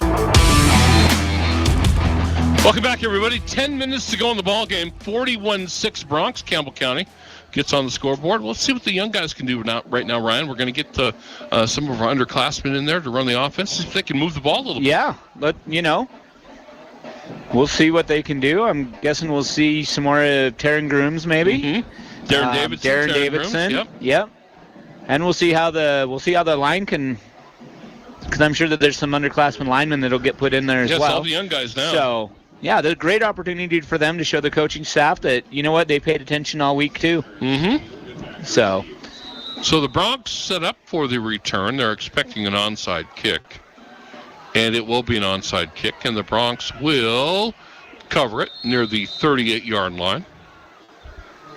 And so the offense for the Bronx will come on the field against all the backups now. Darren Davidson will be your quarterback. Looking for our running back. It doesn't look like Taryn Grooms is going to come out on the field. Well, you know what? You think about it. That's okay, too. You think about Taryn is the backup to Colson Kuhn. Correct.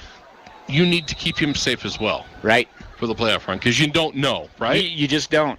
You never know. So, Taryn's out there right now. Okay. So does Taryn. I didn't see him run out there. So 34 is in the backfield. So it's Darren Davidson as your quarterback. Well, the Bronx leading 41-6, 10 minutes to go, fourth quarter. Davidson, take the snap, give it to Taryn. Running left, and he's breaking. You know what? Boy, he runs hard. Picks up about 9 yards. Tough as nails. Yep. He comes from good stock because his dad's a tough as nails guy. Larry, fireman now. Yep. Groomsy, who I called him, Groomsy. Way back in the day. He'll be embarrassed if I call him Groomsy. But you know what? Tough as heck. Yep. And I would expect, Taryn with as far as the wrestling and the football, he's tough as heck as well. Second and short for the Bronx. And the direct snap will come to the quarterback, and it's going to be Davidson. He breaks into the clear, and he'll be taken down near the 33-yard line. And we got another horse collar tackle. They'll tack 15 more on Darren. I think Darren's shown a little athletic ability right there. Absolutely. He hit the corner and showed a little burst of speed, didn't he? I think he's a little more athletic than Papa. Right? I don't want to dog Dad, but I don't think Dad could run like that. Not today anymore. He's more a lumberer. He lumbered. Yeah. That was not a lumber. And so they'll put a personal foul, horse collar, so they're going to tack on 15 more. So Davidson, again, Darren's showing a little athletic ability, right? He showed it right there. And so they're going to tack 15 more onto this. And by the time they march it off, it's going to go all the way to the Campbell County 17-yard line. So the Bronx backups ready to roll again. Davidson lining us up out of the gun. And he's got Taryn Grooms with him in the backfield. 9:17 to go. First and 10 from the Campbell County 17. And the give will go to Grooms, and he'll be spun around and dropped. I think it was Taryn. Nope, that was Kyle Custis. So Kyle Custis gets the carry? Yep. To about the 12, 13 we'll call it. So second down coming. So Custis will stay in the game. All right. Just want to give a shout out to Lady Bronx Swimmers and Divers. They're at their regional meet. And then state cross country tomorrow. And volleyball, and Lady volleyball Bronx is tomorrow night. Yep, 6 tomorrow o'clock. night. They're in Thunder. Gillette playing tonight. Custis. I'll see if I can gets the give to the left, and he'll pound it to about the 7-yard line, close to a first down. Yep. Very close. I'll see if I can get a volleyball update and pass the scores along if I can get one. They're at Campbell tonight. They Lady are. Bronx. Yep. So 8.5 to go, and the clock running. And they're going to say Bronx first and goal at the 8-yard line of Campbell County. And what did we talk about? The Bronx backups moving the ball? Can they punch one in? First and goal. Let's stick one in. Yes. Custis in the backfield with Davidson. Darren going to run to the right. Gets to the edge, and he will be close, and he took it in for the score. Darren Davidson. That's awesome. That's great. First touchdown of the season for Darren. What a great run. From 8 yards out, just hit that corner. And you know, the thing about it is he showed his, I hate to say this, because I know the genetics. Pretty quick kid. Yes. And he's about 6'3". Yep. See him during basketball season. That's awesome. And he'll see him on the track. Oh, he's a trackster too? He is indeed. Triple threat. Yep. Just great all-around athlete. So Colson Kuhn on for the point after. Kick is up, and the kick is good. With 7:58 to play on the Range scoreboard, it's Sheridan 48, Campbell County 6. You're listening to Bronx Football on KWYO 106.9 FM. Brand identity is an integral part of your company. It's how the public views your organization and relates to your business. The folks at Alpha Graphics are experts in helping you grow your brand through strategic and consistent marketing plans. Their goal is to help you get noticed and get business. Go to alphagraphicssheridan.com to request a quote today, or stop by their new location at 2266 North Main Street in Sheridan. This is Dr. Michelle Meehan, and you're listening to Sheridan Media Sports. Welcome back, everybody. Well, the Bronx, the backups in there, Ryan, we talked about it. Can they do anything? Hey, they busted down the field, and Darren Davidson got the touchdown. Hey, tip of the cap. Yep, and I'm not sure, great job by these backups that are coming in, but I've said this for a long time that, I feel that that's one of the reasons that the Bronx program is so successful. Those starters get in there, they get the big lead early in the games. But then the coaches, they allow these younger kids to get in there and get the experience so that when they do have to go in a big game, it's not foreign to them. They do a great job of getting these guys in the game. So the kickoff is up high, short kick, picked up by an up back. And Campbell County will get some decent field position, 27-yard line. Sure, not bad. But that's got to make those younger Bronx feel good that they can punch one in.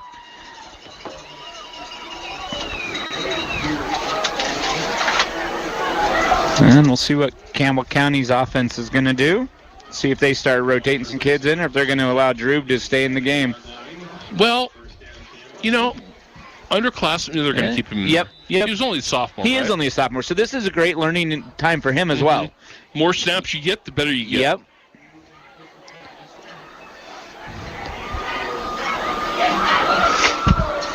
So Drew will take the snap. Again, late fourth quarter, Drew to throw. Drew in trouble. Flushed out of the pocket, and he will just he had a man out there, but he kind of threw that away. Yep. Bounced it about a yard short right in front of him, but the guy was open. 48-6 Bronx with 7:44 to go on the Range scoreboard. Again, next Friday, we do know the game will kick off at 6 o'clock, and we believe 99.9% that it's going to be Laramie here next Friday for the first round of the playoffs. Andrew ready to go again. 3rd and 10 for Campbell County at their own 27. Drew to throw again. Straight drop. Looking. Going to chuck it. Going to go deep. And it's going to be out of bounds. Not catchable. Had a guy in the vicinity, but not catchable. And just some other scores coming in. So Bighorn wins big today. Yes. So they will host Mountain View next Friday. Mountain View beat Kemmerer today 13-6. And let's see. In the third quarter, we're showing Tongue River 27, Wheatland 0, but that game really doesn't mean anything. Tongue River will host. Yeah. And looks like Cokeville has to make the long trip Good to for Dayton. them. You know how many teams from Bighorn and Tongue River have to go to Cokeville over the years? So Oh, that'll be my nice goodness. that Cokeville has to make this trip this year. Mm-hmm. 3rd and 10. Drew to throw over the middle, and it's tipped and incomplete. One of the Broncs got a hand on it. Not sure who it was. We'll get a number here. Jackson Lynn knocked that one away, and Campbell County, they're going to punt. Well, it's 4th and 10 inside your own 30. And not to get too far ahead of ourselves, but talking Tongue River Bighorn football. Yeah. If we look far enough ahead, 3 weeks from now, they could play against each other for the state championship in Laramie. How cool would that be? I'm telling you, you and I talked would about be so this cool. last week. We were coming back from the game at Trona. It would be epic. It would be so cool to have that matchup. We'll see how it all breaks down. Right. But again, but it is a possibility. It is a possibility. It's set up right now. 4th down for Campbell County. They'll punt it away. Bronc punting unit out there. Dane Steele, Kentner, punt. And it's they going to be a faked fake and not a good idea. And it will be Sheridan football on their own on the Campbell County 30. They needed 10. They got 3. Why do you do that with 7.5 left? It's 41-6. 48-6. 48-6, and you fake inside your own 30. 1st and 10 Broncs on the Campbell County 29-yard line. Well, you know what? Slam it in now. Yep. Now slam it in. Darren Davidson will be your quarterback.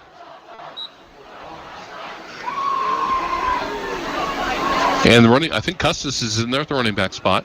48-6 Bronx, 7:25 to go. Well, and I think we've got. I think we're Ty down, Gilbertson in the game at quarterback. So we're down to number 3 quarterback. Yep. So Ty Gilbertson is the quarterback now, and the give goes up the middle for a couple. This is so great for these kids. Ty's only a sophomore, out there running the show. Yep. As a sophomore, you know that's so great because the experience is invaluable. So now you're down to your 3rd string, and the give is going to be the quarterback will keep it. Gilbertson running left, going to be swarmed under near the 23-yard line. That was Taylor Ford on the tackle. Who's in there at the running back spot? I'm trying to find a number for the Bronx, and I think it is it Cole Hansen? Sound right? Number 30? No, number 2. Who is in there? Kelton Crow. Kelton Crow, okay. Sophomore, I do believe. The other Gilbertson gets the handoff, jet sweep. Here come the Bronx running right, and nothing there, flag in late. Yep, I think we're going to get a hold. Back. We're going to get a hold on the Bronx. And who was that on the carry? Carson Chase on the carry. So they ran the jet sweep, and there wasn't a whole lot there, and we'll get a penalty on the Bronx. It's going to be a hold, so they'll back him up. So funny about football, you can tell where the flag's thrown sometimes. You know what the penalty is going to be, right? Yep. And you knew that was a hold. I did. Right when the flag flew. You knew that was going to be.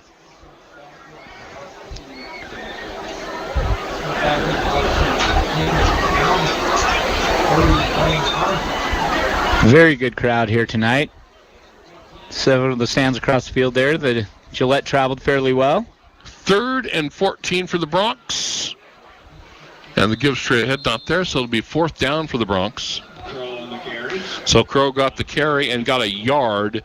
4th and 13. I think you go for it. Oh, why not? Yeah. I mean, clock's 6 minutes to go, clock running. Yeah. And it's 48-6. You go for it. Give these guys an extra snap. Yep.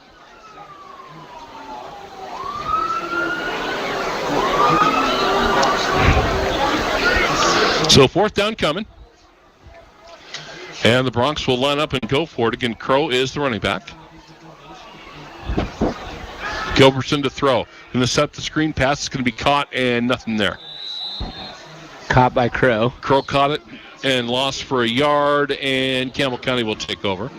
So 5.5 to go, and then we'll run this thing out. Coming up, We've got the post-game show. Jeff Mowry, the head coach of the Sheridan Broncs, will join us on our post-game show brought to you by First Federal Bank and Trust. Then we'll have the highlight show to come your way at the end of this. It took a while for the Broncs to get going.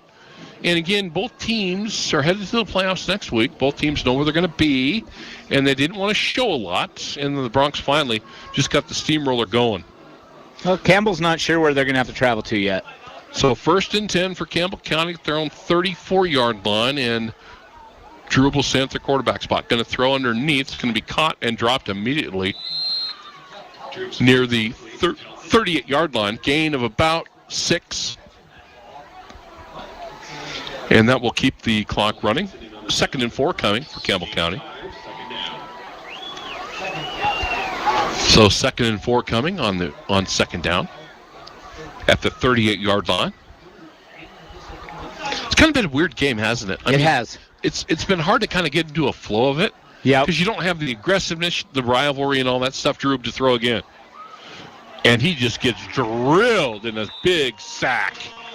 And they're going to lose about 6 or 7 yards. Drew really got drilled as he was going to uncork that. Boy, he cocked that arm and he just got buried. Wow. John Henry Justice in there on the sack. Wow. The quarterback cocked that arm and he just got drilled. Yep. 3rd and 12 for the Camels. Wow. That's a big loss on the play, a loss of 8. 3rd and a dozen. Drew rolling right. Looking. Unloads it underneath. It's going to be caught out at the Bronx 41-yard line. It'll be short of the first down. 4th and 2 coming. Well, if you're Campbell, you go for it now. Yep. With 4 minutes to go, why not go for it, right? And I'm pretty sure that's what the Broncs have. Yep. They know what's coming. They're not going to punt. So they'll get their defensive call, try to get a stop, and then maybe try to run this clock out. Sure. Get a couple of first downs and let it go. Yep. 4th and 3. Oh, and they're bringing the heat. And Drew will throw incomplete. Bronc defense or offense takes over. So now the Bronc offense with a chance to finish this thing off. 48-6 Broncs. They'll take over on downs. Well, get a couple of first downs and it's over. Yep. 1st and 10 Broncs. So 1st and 10 for the Sheridan Broncs. The ball at the 40-yard line of Campbell County. But again, the big thing is next week. We've been talking about it. Yeah, we want to, kind of close it out. The Broncs undefeated regular season. How about that? Right. And they run the gauntlet. Oh, my goodness. They had a couple of cupcakes early. They did. And then it got brutal, and they ran the show. And it will be the running back curl up the middle for a couple. And they'll keep the clock running. I'm sure Campbell County not going to call timeouts. Congratulations to the Broncs on unbeaten That's regular season. It's kind of cool. But, that's not their ultimate goal. The ultimate goal is to be at War Memorial Stadium in 3 weeks. Correct. So, yeah, but, not to take anything away from them. No. The 4A is tough. I mean, if you look at East and Thunder and Natrona County and the Bronx, that was a heck of a bunch of guys to run through. And Gilbertson will run himself, and there's not a whole lot there. We'll lose a couple. But again, you look at the top 4. Those games were, and let's throw Central in there. The Bronx had to score late to beat them. Right. And those other 3 games were just meat grinders. They were. Man, they had to, you and I saw it last week at Natrona County. Went down to the final minute. Right. Well, and like you said, can't count Central out. We had them in week 1. Yep. But we've gotten a lot better since then. And so have they. Mm-hmm. Absolutely. So you just never know. On paper, Sheridan should win it all. But I think that's why they play the games. We have 9 4A teams. 5 of them got a shot to win the whole thing. Absolutely. A legitimate shot. 3rd and long, and it will be Gilbertson again up the gut for a couple. And that'll bring up 4th down with under 3 to go. And the Broncs are just going to run a 4th down play. They're just going to let the clock run. Yep. And Campbell County, unless the Broncs get a first down here, it'll be 4th and 8 for the Broncs. Again, Jeff Mowry will join us on the postgame show. And then we'll have the highlight show to come your way as well. And a big thank you to our producers tonight. James Timberlake, of course. We heard James on our halftime show. You've heard James on a couple of play-by-play games. He was Bighorn and Tongue River. Heard him on the Sheridan Bronx earlier this season. Also, Steve Schreffler, our video producer. And on the jet sweep, the give is going to come to the left. And the Bronx have a first down inside the 30-yard line. And they're going to be able to run the clock down. Ryan Metcalf on the carry. And the Bronx will have a first down. And they will be able to just run it now. And I think we'll probably see. Are you smelling victory formation? Or are they going to have now? No, they're keeping the young guys out there. I'm smelling run to play, victory formation. Let's get out of here. Yeah. It's the best formation you can see when you're rooting for your team is victory formation. 1st and 10 for the Bronx inside the 30-yard line. And it's going to be Gilbertson keeping it to the left, and he'll pick up about 4 or 5 or more, maybe 6. Yeah. And he made sure that he stayed in bounds. And now we'll see victory formation. Here we go. Starters back on the field for victory formation. Ball game is over. The Bronx are going to win this tonight by a final of 48-6. And you know, in not knowing what to expect tonight, Ryan, the way the game went, I don't think we're surprised at the score. It's just kind of the way the teams went about it. Right. Very close to the vest. Sure. Yeah. And then it got away from Campbell. Well, and the Bronx scored in all facets of the game. Yep. So, they didn't have to show a lot, which is good. Well, now. So now Laramie will in 1 minute on the clock, starting after this game's over, and everybody's going to congratulate and hugs and kisses, the real season starts. Yep.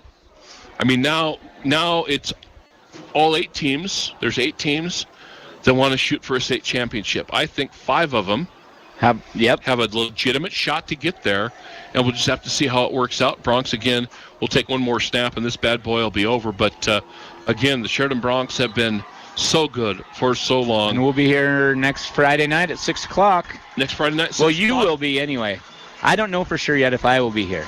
If you're not, you'll be in my heart. Awesome. I will be thinking of you, okay? I will be thinking of you. So the only thing left, as I've always said, are handshakes. This ball game is over. Your final score on the Range scoreboard: Sheridan 48, Campbell County 6. You're listening to Bronx Football on KWYO 106.9 FM. For a great time, come out and watch the Sheridan Bronx as they go for another winning season. You can't beat high school sports when it comes to the Sheridan Bronx. These young men give it their all with pride and strive to bring home that win. That's right, Kathleen. With hard work and dedication, that makes us all proud to live in a great community in Sheridan, Wyoming. If you're looking for a team that works hard with dedication, call Kathleen and Jack at Best Real Estate, EXP Realty, at 307-763-1249. Call Kathleen and Jack and get ready to pack. Hi, this is Jill Bates with the Best Team. And this is Colton Bates. Deciding the best time to get something done can be hard, whether it's moving, starting a family, or even having dinner. For us, Colton, best time is any time our clients need us. Buying or selling your home requires around-the-clock attention to new issues that surface. Best time also takes into account that your needs may vary, so we create a plan that fits your schedule and puts your mind at ease. Know that the best time for you is our time, and the Best Team is here to get your deal done. Call 675-BEST, that's 675-BEST, and visit bestwi.net today. I scream, you scream, we all scream, it's almost Halloween! So stop into Bomber Mountain Nutrition and try one of their Halloween-themed drinks like Cauldron Energy, Spooky Smoothie, or one of their great pumpkin-spiced options. And don't miss out on the Halloween specials next week. From shakes, real fruit smoothies, energy drinks, Manchester Street coffees, protein-packed drinks, to pre- and post-workout drinks. You can also turn any smoothie or shake into a protein-packed bowl or waffle. Look for updates on Facebook and Instagram and order delivery on DoorDash, or come into Bomber Mountain Nutrition at 41 East 1st Street. Book your holiday party at the Ramada Plaza during October, and your event room rental will be free. Whether you have a large or a small company party, the Ramada Plaza can accommodate you. They'll make sure your party is a memorable and fun-filled event. They will assist you with menu options, decorating ideas, and party details that will surpass your expectations and stay within your budget. Call and book your party in October and get your event room rental free. Call the Ramada Plaza in Sheridan at 672-8931. Wyoming Corporate Office is located at 30 North Gould Street in Sheridan, and they provide a myriad of services. Is a registered agent, you may ask? The real question is, what aren't they? Wyoming Corporate Office can assist you in forming your LLC or Wyoming-based corporation, provide mail forwarding service, and accept legal and financial documents, and so much more. Learn more today by visiting WyomingCorporateOffice.com. There's a lot of hype about mortgage interest rates right now, but like sports, we can be working on your preseason mortgage. This is Showtime Morris with Homestar. If you want the best rate when you're ready for a home loan, let's make sure everything you need is in place to get that win. I will personally help you every step of the way. Stop by and see us. We are located behind Bison Union Coffee Company at 30 Grinnell Plaza. Find us online at homestarfc.com. Homestar, your easiest way home. Black Hills Orthopedic and Spine Center of Wyoming is proud to welcome fellowship-trained sports medicine surgeon Dr. Daniel Lichty to their world-class team. Whether you're an athlete or wanting to continue your active lifestyle, Dr. Lichty proudly offers a full spectrum of bone, joint, and muscle care to help you stay strong. Visit bhosc.com to learn more. Black Hills Orthopedic and Spine Center of Wyoming, specializing in what moves you. Now open in Sheridan at 1301 Avon Street, Suite A at the Burton Flats. Rooting for the home team is the Wyoming way, and the banks of Buffalo, Gillette, and Sheridan are the 307's biggest fans. Banking with us means you're doing more than ever to support school sports because your money stays right here in our community. We're proud to recognize our hardworking athletes with youth sponsorships, and the local difference means the familiar faces you know and trust for your banking needs are the same ones cheering with you up in the stands. BuffaloFed.Bank. Member FDIC, Equal Housing Lender. Hi, this is DJ Dearcorn of First Federal Bank and Trust, and you are listening to Sheridan Media Sports. Welcome back, everybody. We'll have Jeff Mowry joining us here shortly. 48-6. I'm not surprised at the outcome, Ryan. It was just kind of one of those games where I think it was obvious, and we'll talk to Jeff Mowry here in a little bit, but I think both teams were like, look, we're headed to the playoffs. Bronx going in an upward direction. I think Campbell County's just glad to be there. Sure. They were not going to show anything tonight, and eventually the Bronx got going. Right. Yep. And, they just played a very simple game. Yeah. They didn't do anything special. No. Just, it was handoff, short little passes in the second half. Campbell got down. They had to start airing it out a little bit, but that's not uncommon for them. So it was nothing out of the ordinary. I think if we're talking about the Bronx, you scored offensively, you scored defensively, and you scored on special teams. All three phases got points tonight, so that's big. That is big, and Coach Mowry will be pleased with that. Yeah, I think so.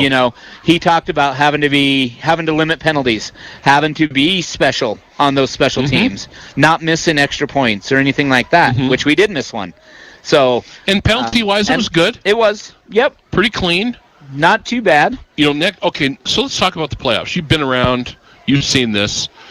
You're the number one seed. Bronx are the number one seed. We'll talk to Jeff about this. You've got the 8 seed coming here. Obviously, I don't think in the history of these playoffs, Kevin Coyle is here, and he can investigate for me. I don't know if an 8 seed's ever been in 1 in 4A. Yeah, I don't think so. I would be stunned if that has ever happened. So the Bronx will be favored next week. You still got to be ready to play 1 week at a time and go, because and I know what Jeff's going to say. We're guaranteed one more game. That's it. That's it. And, he talked about this before as well. They take it one game at a time. They know who's coming in. And Laramie's been here once already this year. But he's not going to look past them. No. Nope. That's not his philosophy. That's not the way he coaches. He will have the guys ready to go against Laramie. And we'll see what happens. We will, and we're going to take a break right now. We'll come back with more. Again, we'll hear from Jeff Mowry coming up during the postgame show. We got the highlight show coming as well. You're listening to Bronx Football on KWYO 106.9 FM. Fremont Motors Sheridan Ford is one of the largest Ford dealerships in the state of Wyoming. They have a large selection of Ford cars, trucks, and SUVs for sale. Stop by Fremont Motors Sheridan Ford to order your new Ford Bronco or Ford truck. Their experienced sales team are there to help. When you shop Fremont, you can count on them to deliver an exceptional dealership experience from start to finish. Visit FremontMotorsSheridan.com or stop by 1658 Coffin Avenue. The weather's so unpredictable this time of year. Is your vehicle or tires ready? Chris Hayden with Hammer Chevrolet. Bob, with our tire price match guarantee, you don't have to wait for a tire sale. We carry all the brand name tires at the guaranteed lowest price. If your vehicle's in need of any mechanical repairs, we have the latest in diagnostic and repair equipment. We offer an oil change, tire rotation, and 27-point inspection. Hammers is your full-service dealership, and we value your business. Schedule online at hammerchevy.com or call us.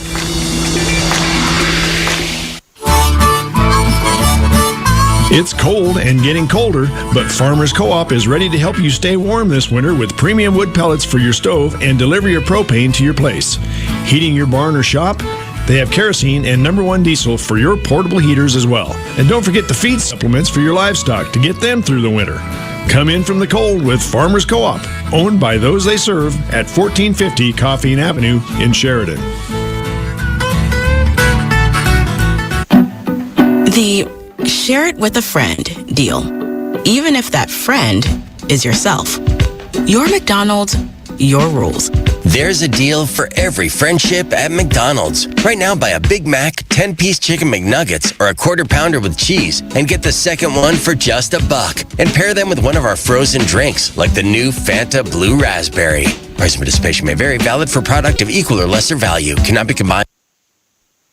This is Troy Baker with Hammer Chevrolet, and you're listening to Sheridan Media Sports. Welcome back to the ball game, everyone. And Jeff Mowry joins us, the Bronx head coach. Jeff, kind of a tough one tonight. I mean, the Camels know where they're going to go. You know where you're going to be. And you're not going to show anything. They're not going to show anything either. And everybody kind of kept it vanilla. And that's kind of the way the game – I mean, it's 48-6. Yep. It's like, oh, my goodness. It was you kind of – kept it close to the vest, didn't you? Yeah, we did. Really got to give a shout out to our defense and Coach McEwen, and then our special teams. Last two passing heavy teams we've seen have thrown the ball all over the field, and our guys came out and played well. And I think we started off the game with 3 or 4 3-and-outs from the very beginning, and got it to our special teams. Punt return was huge, and get a score there. It's great to start with great field position and special teams right off the get-go. Offense was a little slow to get going at the beginning, but finished the game, I thought, better.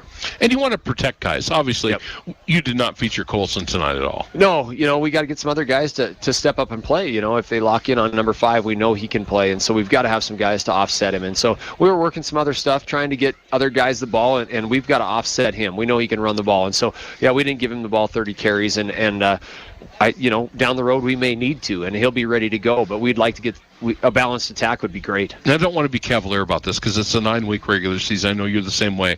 But it's like the Bronx football program plays for the postseason. I don't want to slight 9-0. No. What a great accomplishment. Yeah, tremendous accomplishment. I think one other time since I've been here, since 2007, we've been undefeated in the regular season. So a big shout out to our seniors really tonight, and the way they've led in the locker room has been impressive. It's a fun group of young men to work with, and they've done a great job of keeping the culture in the locker room positive, and they've been having a lot of fun. And I loved hearing their memories tonight at the beginning, to hear that they loved the senior retreat, they loved their time on the bus rides, and you hear those type of comments. That means the guys in the locker room are doing a great job.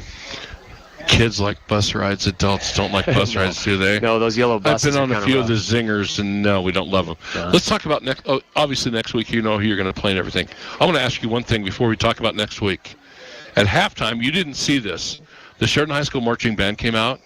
It was spectacular. The crowd's on their feet. How cool is it as an educator to be able to have that program come out and do that thing? I just want you to comment on that. I think it's awesome. Mr. Rose has done a tremendous job, and we've got a couple football players that were in the locker room that got to participate last Saturday down at the state competition, and they did a great job. Got to put an escort late Saturday night back into town. They had a superior rating. He's done a tremendous job, and I think just another thing to get our young people involved in something. And if they can't come out for football and they can't come out for something else, get them involved in band and get them around a positive culture and get them doing good things. And so we're out of trouble holding people accountable. And so Chad's done a tremendous job with those guys, and I'm great. We have the automatic camera going, so we recorded it, and Good. So we're going to be able to watch it, and I'm excited about that. Let's talk about this weekend on Sunday. The coaches will get together.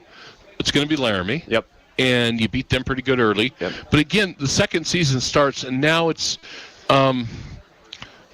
I know you're going to be heavily favored and everything, but nothing. You throw caution to the wind now. It's like, look, we're playing to go to Laramie in about another 3 weeks. Yep, and if we talk about Laramie, it doesn't happen without week one in the playoffs. We talked about it, Trevor. We undefeated regular season doesn't happen very often. Tremendous accomplishment, man, and enjoy that, because Monday it's all over with. It doesn't. Our 9-0 record no longer matters. Whatever happens next Friday night is all that matters, because if we stub our toe next week, we're staying home, and we've got to go out and we've got to play every single day. We're guaranteed 4 practices. We just got done talking about that down there. 4 practices, all we're guaranteed, and we've got to capitalize on those 4 to earn another 4 practices. And isn't it nice though? Your underclassmen, or your seniors and juniors, they've been through this. Yep. They've been to Laramie. They've been through it. So it's not like you got a bunch of newbies that have never been through this. No, our seniors, they made it to the semifinals their sophomore year, and a year ago were fortunate enough to make it down to Laramie. So they've had 5 extra weeks of practice over the last 2 years, and they understand what playoff football is about. And I think we're going to get some playoff weather next week, and so our guys will be ready for that. And they'll come out, and I think they'll have a great attitude. The coaches will put together a great game plan. And Laramie's different than we saw them. We got up on them early. We had that rainstorm, and we got up early, and I thought they kind of let down. And I don't expect that out of them. They've been doing some good things since we played them last time, and so they're going to come up here all guns blazing, and they got nothing to lose, just like us. Jeff, congratulations. Nice job, my friend. Thanks, Trevor. It was awesome. Jeff Bowery, the head coach of the Bronx, again, run the table 9-0 heading into the playoffs next week. 48-6 the final tonight. We're going to get a break. When we come back, we'll do the highlight show right after this. This is the First Federal Postgame Show. We'll be back to wrap up tonight's game right after this from First Federal. First Federal Bank and Trust formed in Sheridan in 1935 as a financially stable community bank. We strive every day to support and improve the lives of our staff, customers, and communities. Currently, we have some great certificate of deposit specials. We are also assisting you with an increased online savings rate that you can easily open online. First Federal strives to maximize your earnings. We have been your community bank since 1935. First Federal Bank and Trust. Online at efirstfederal.bank. Member FDIC. Fremont Motors Sheridan Ford is one of the largest Ford dealerships in the state of Wyoming. They have a large selection of Ford cars, trucks, and SUVs for sale. Stop by Fremont Motors Sheridan Ford to order your new Ford Bronco or Ford truck. Their experienced sales team are there to help. When you shop Fremont, you can count on them to deliver an exceptional dealership experience from start to finish.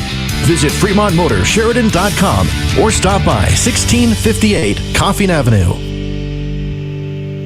The weather's so unpredictable this time of year. Is your vehicle or tires ready? Chris Hayden with Hammer Chevrolet. Bob, with our tire price match guarantee, you don't have to wait for a tire sale. We carry all the brand name tires at the guaranteed lowest price. If your vehicle's in need of any mechanical repairs, we have the latest in diagnostic and repair equipment. We offer an oil change, tire rotation, and 27-point inspection. Hammers is your full-service dealership, and we value your business. Schedule online at hammerchevy.com or call us.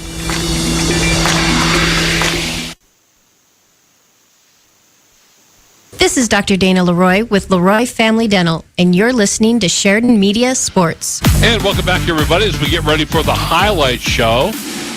And again, the Bronx win it big tonight as they win it 48-6 and finish up the regular season at 9. And that was great to talk with Jeff Bowery. And again, Bronx get ready next week for the playoffs. It'll be Laramie Plainsman next Friday, 6 p.m. Will be the kickoff on Friday, so stick around. Highlights are next. It's time for the Blodorn Lumber Highlight Show. Stay tuned for all the action from tonight's game right after this from Blodorn Lumber. Blodorn Lumber understands home improvement and construction in Wyoming. After all, as a Wyoming-based business, Blodorn Lumber has been serving Sheridan for over 60 years. Heck, the Blodorn Lumber Sheridan staff has a combined 150-plus years of knowledge. They put that to work for you every day. Have questions about your home project, new construction, or tools? Well, stop by Blodorn Lumber in Sheridan. They're always happy to help you out. Blodorn Lumber, serving Sheridan since 1957. And welcome back, everyone. We go to the highlight show. The Bronx got on the board first, and they got on the board, well, pretty often in this ball game tonight. 4:55 to go, first quarter. Dane Steele, 40 yards on a punt return, and the Bronx led 7-0.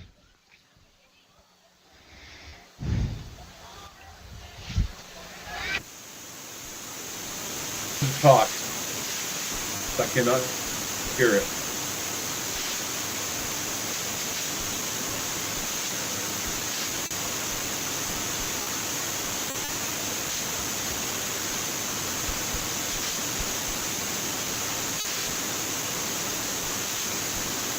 And again, that started the Bronx scoring. And again, that started the Bronx scoring. And then special teams got on the scoring, but also the Sheridan defense got on the scoring as they stoned Campbell County with 11:45 to go in the half. Raider Tomlinson would get a scoop and score on a fumble, and the Bronx would get the point after good, and they would lead 14-0, and the route was on.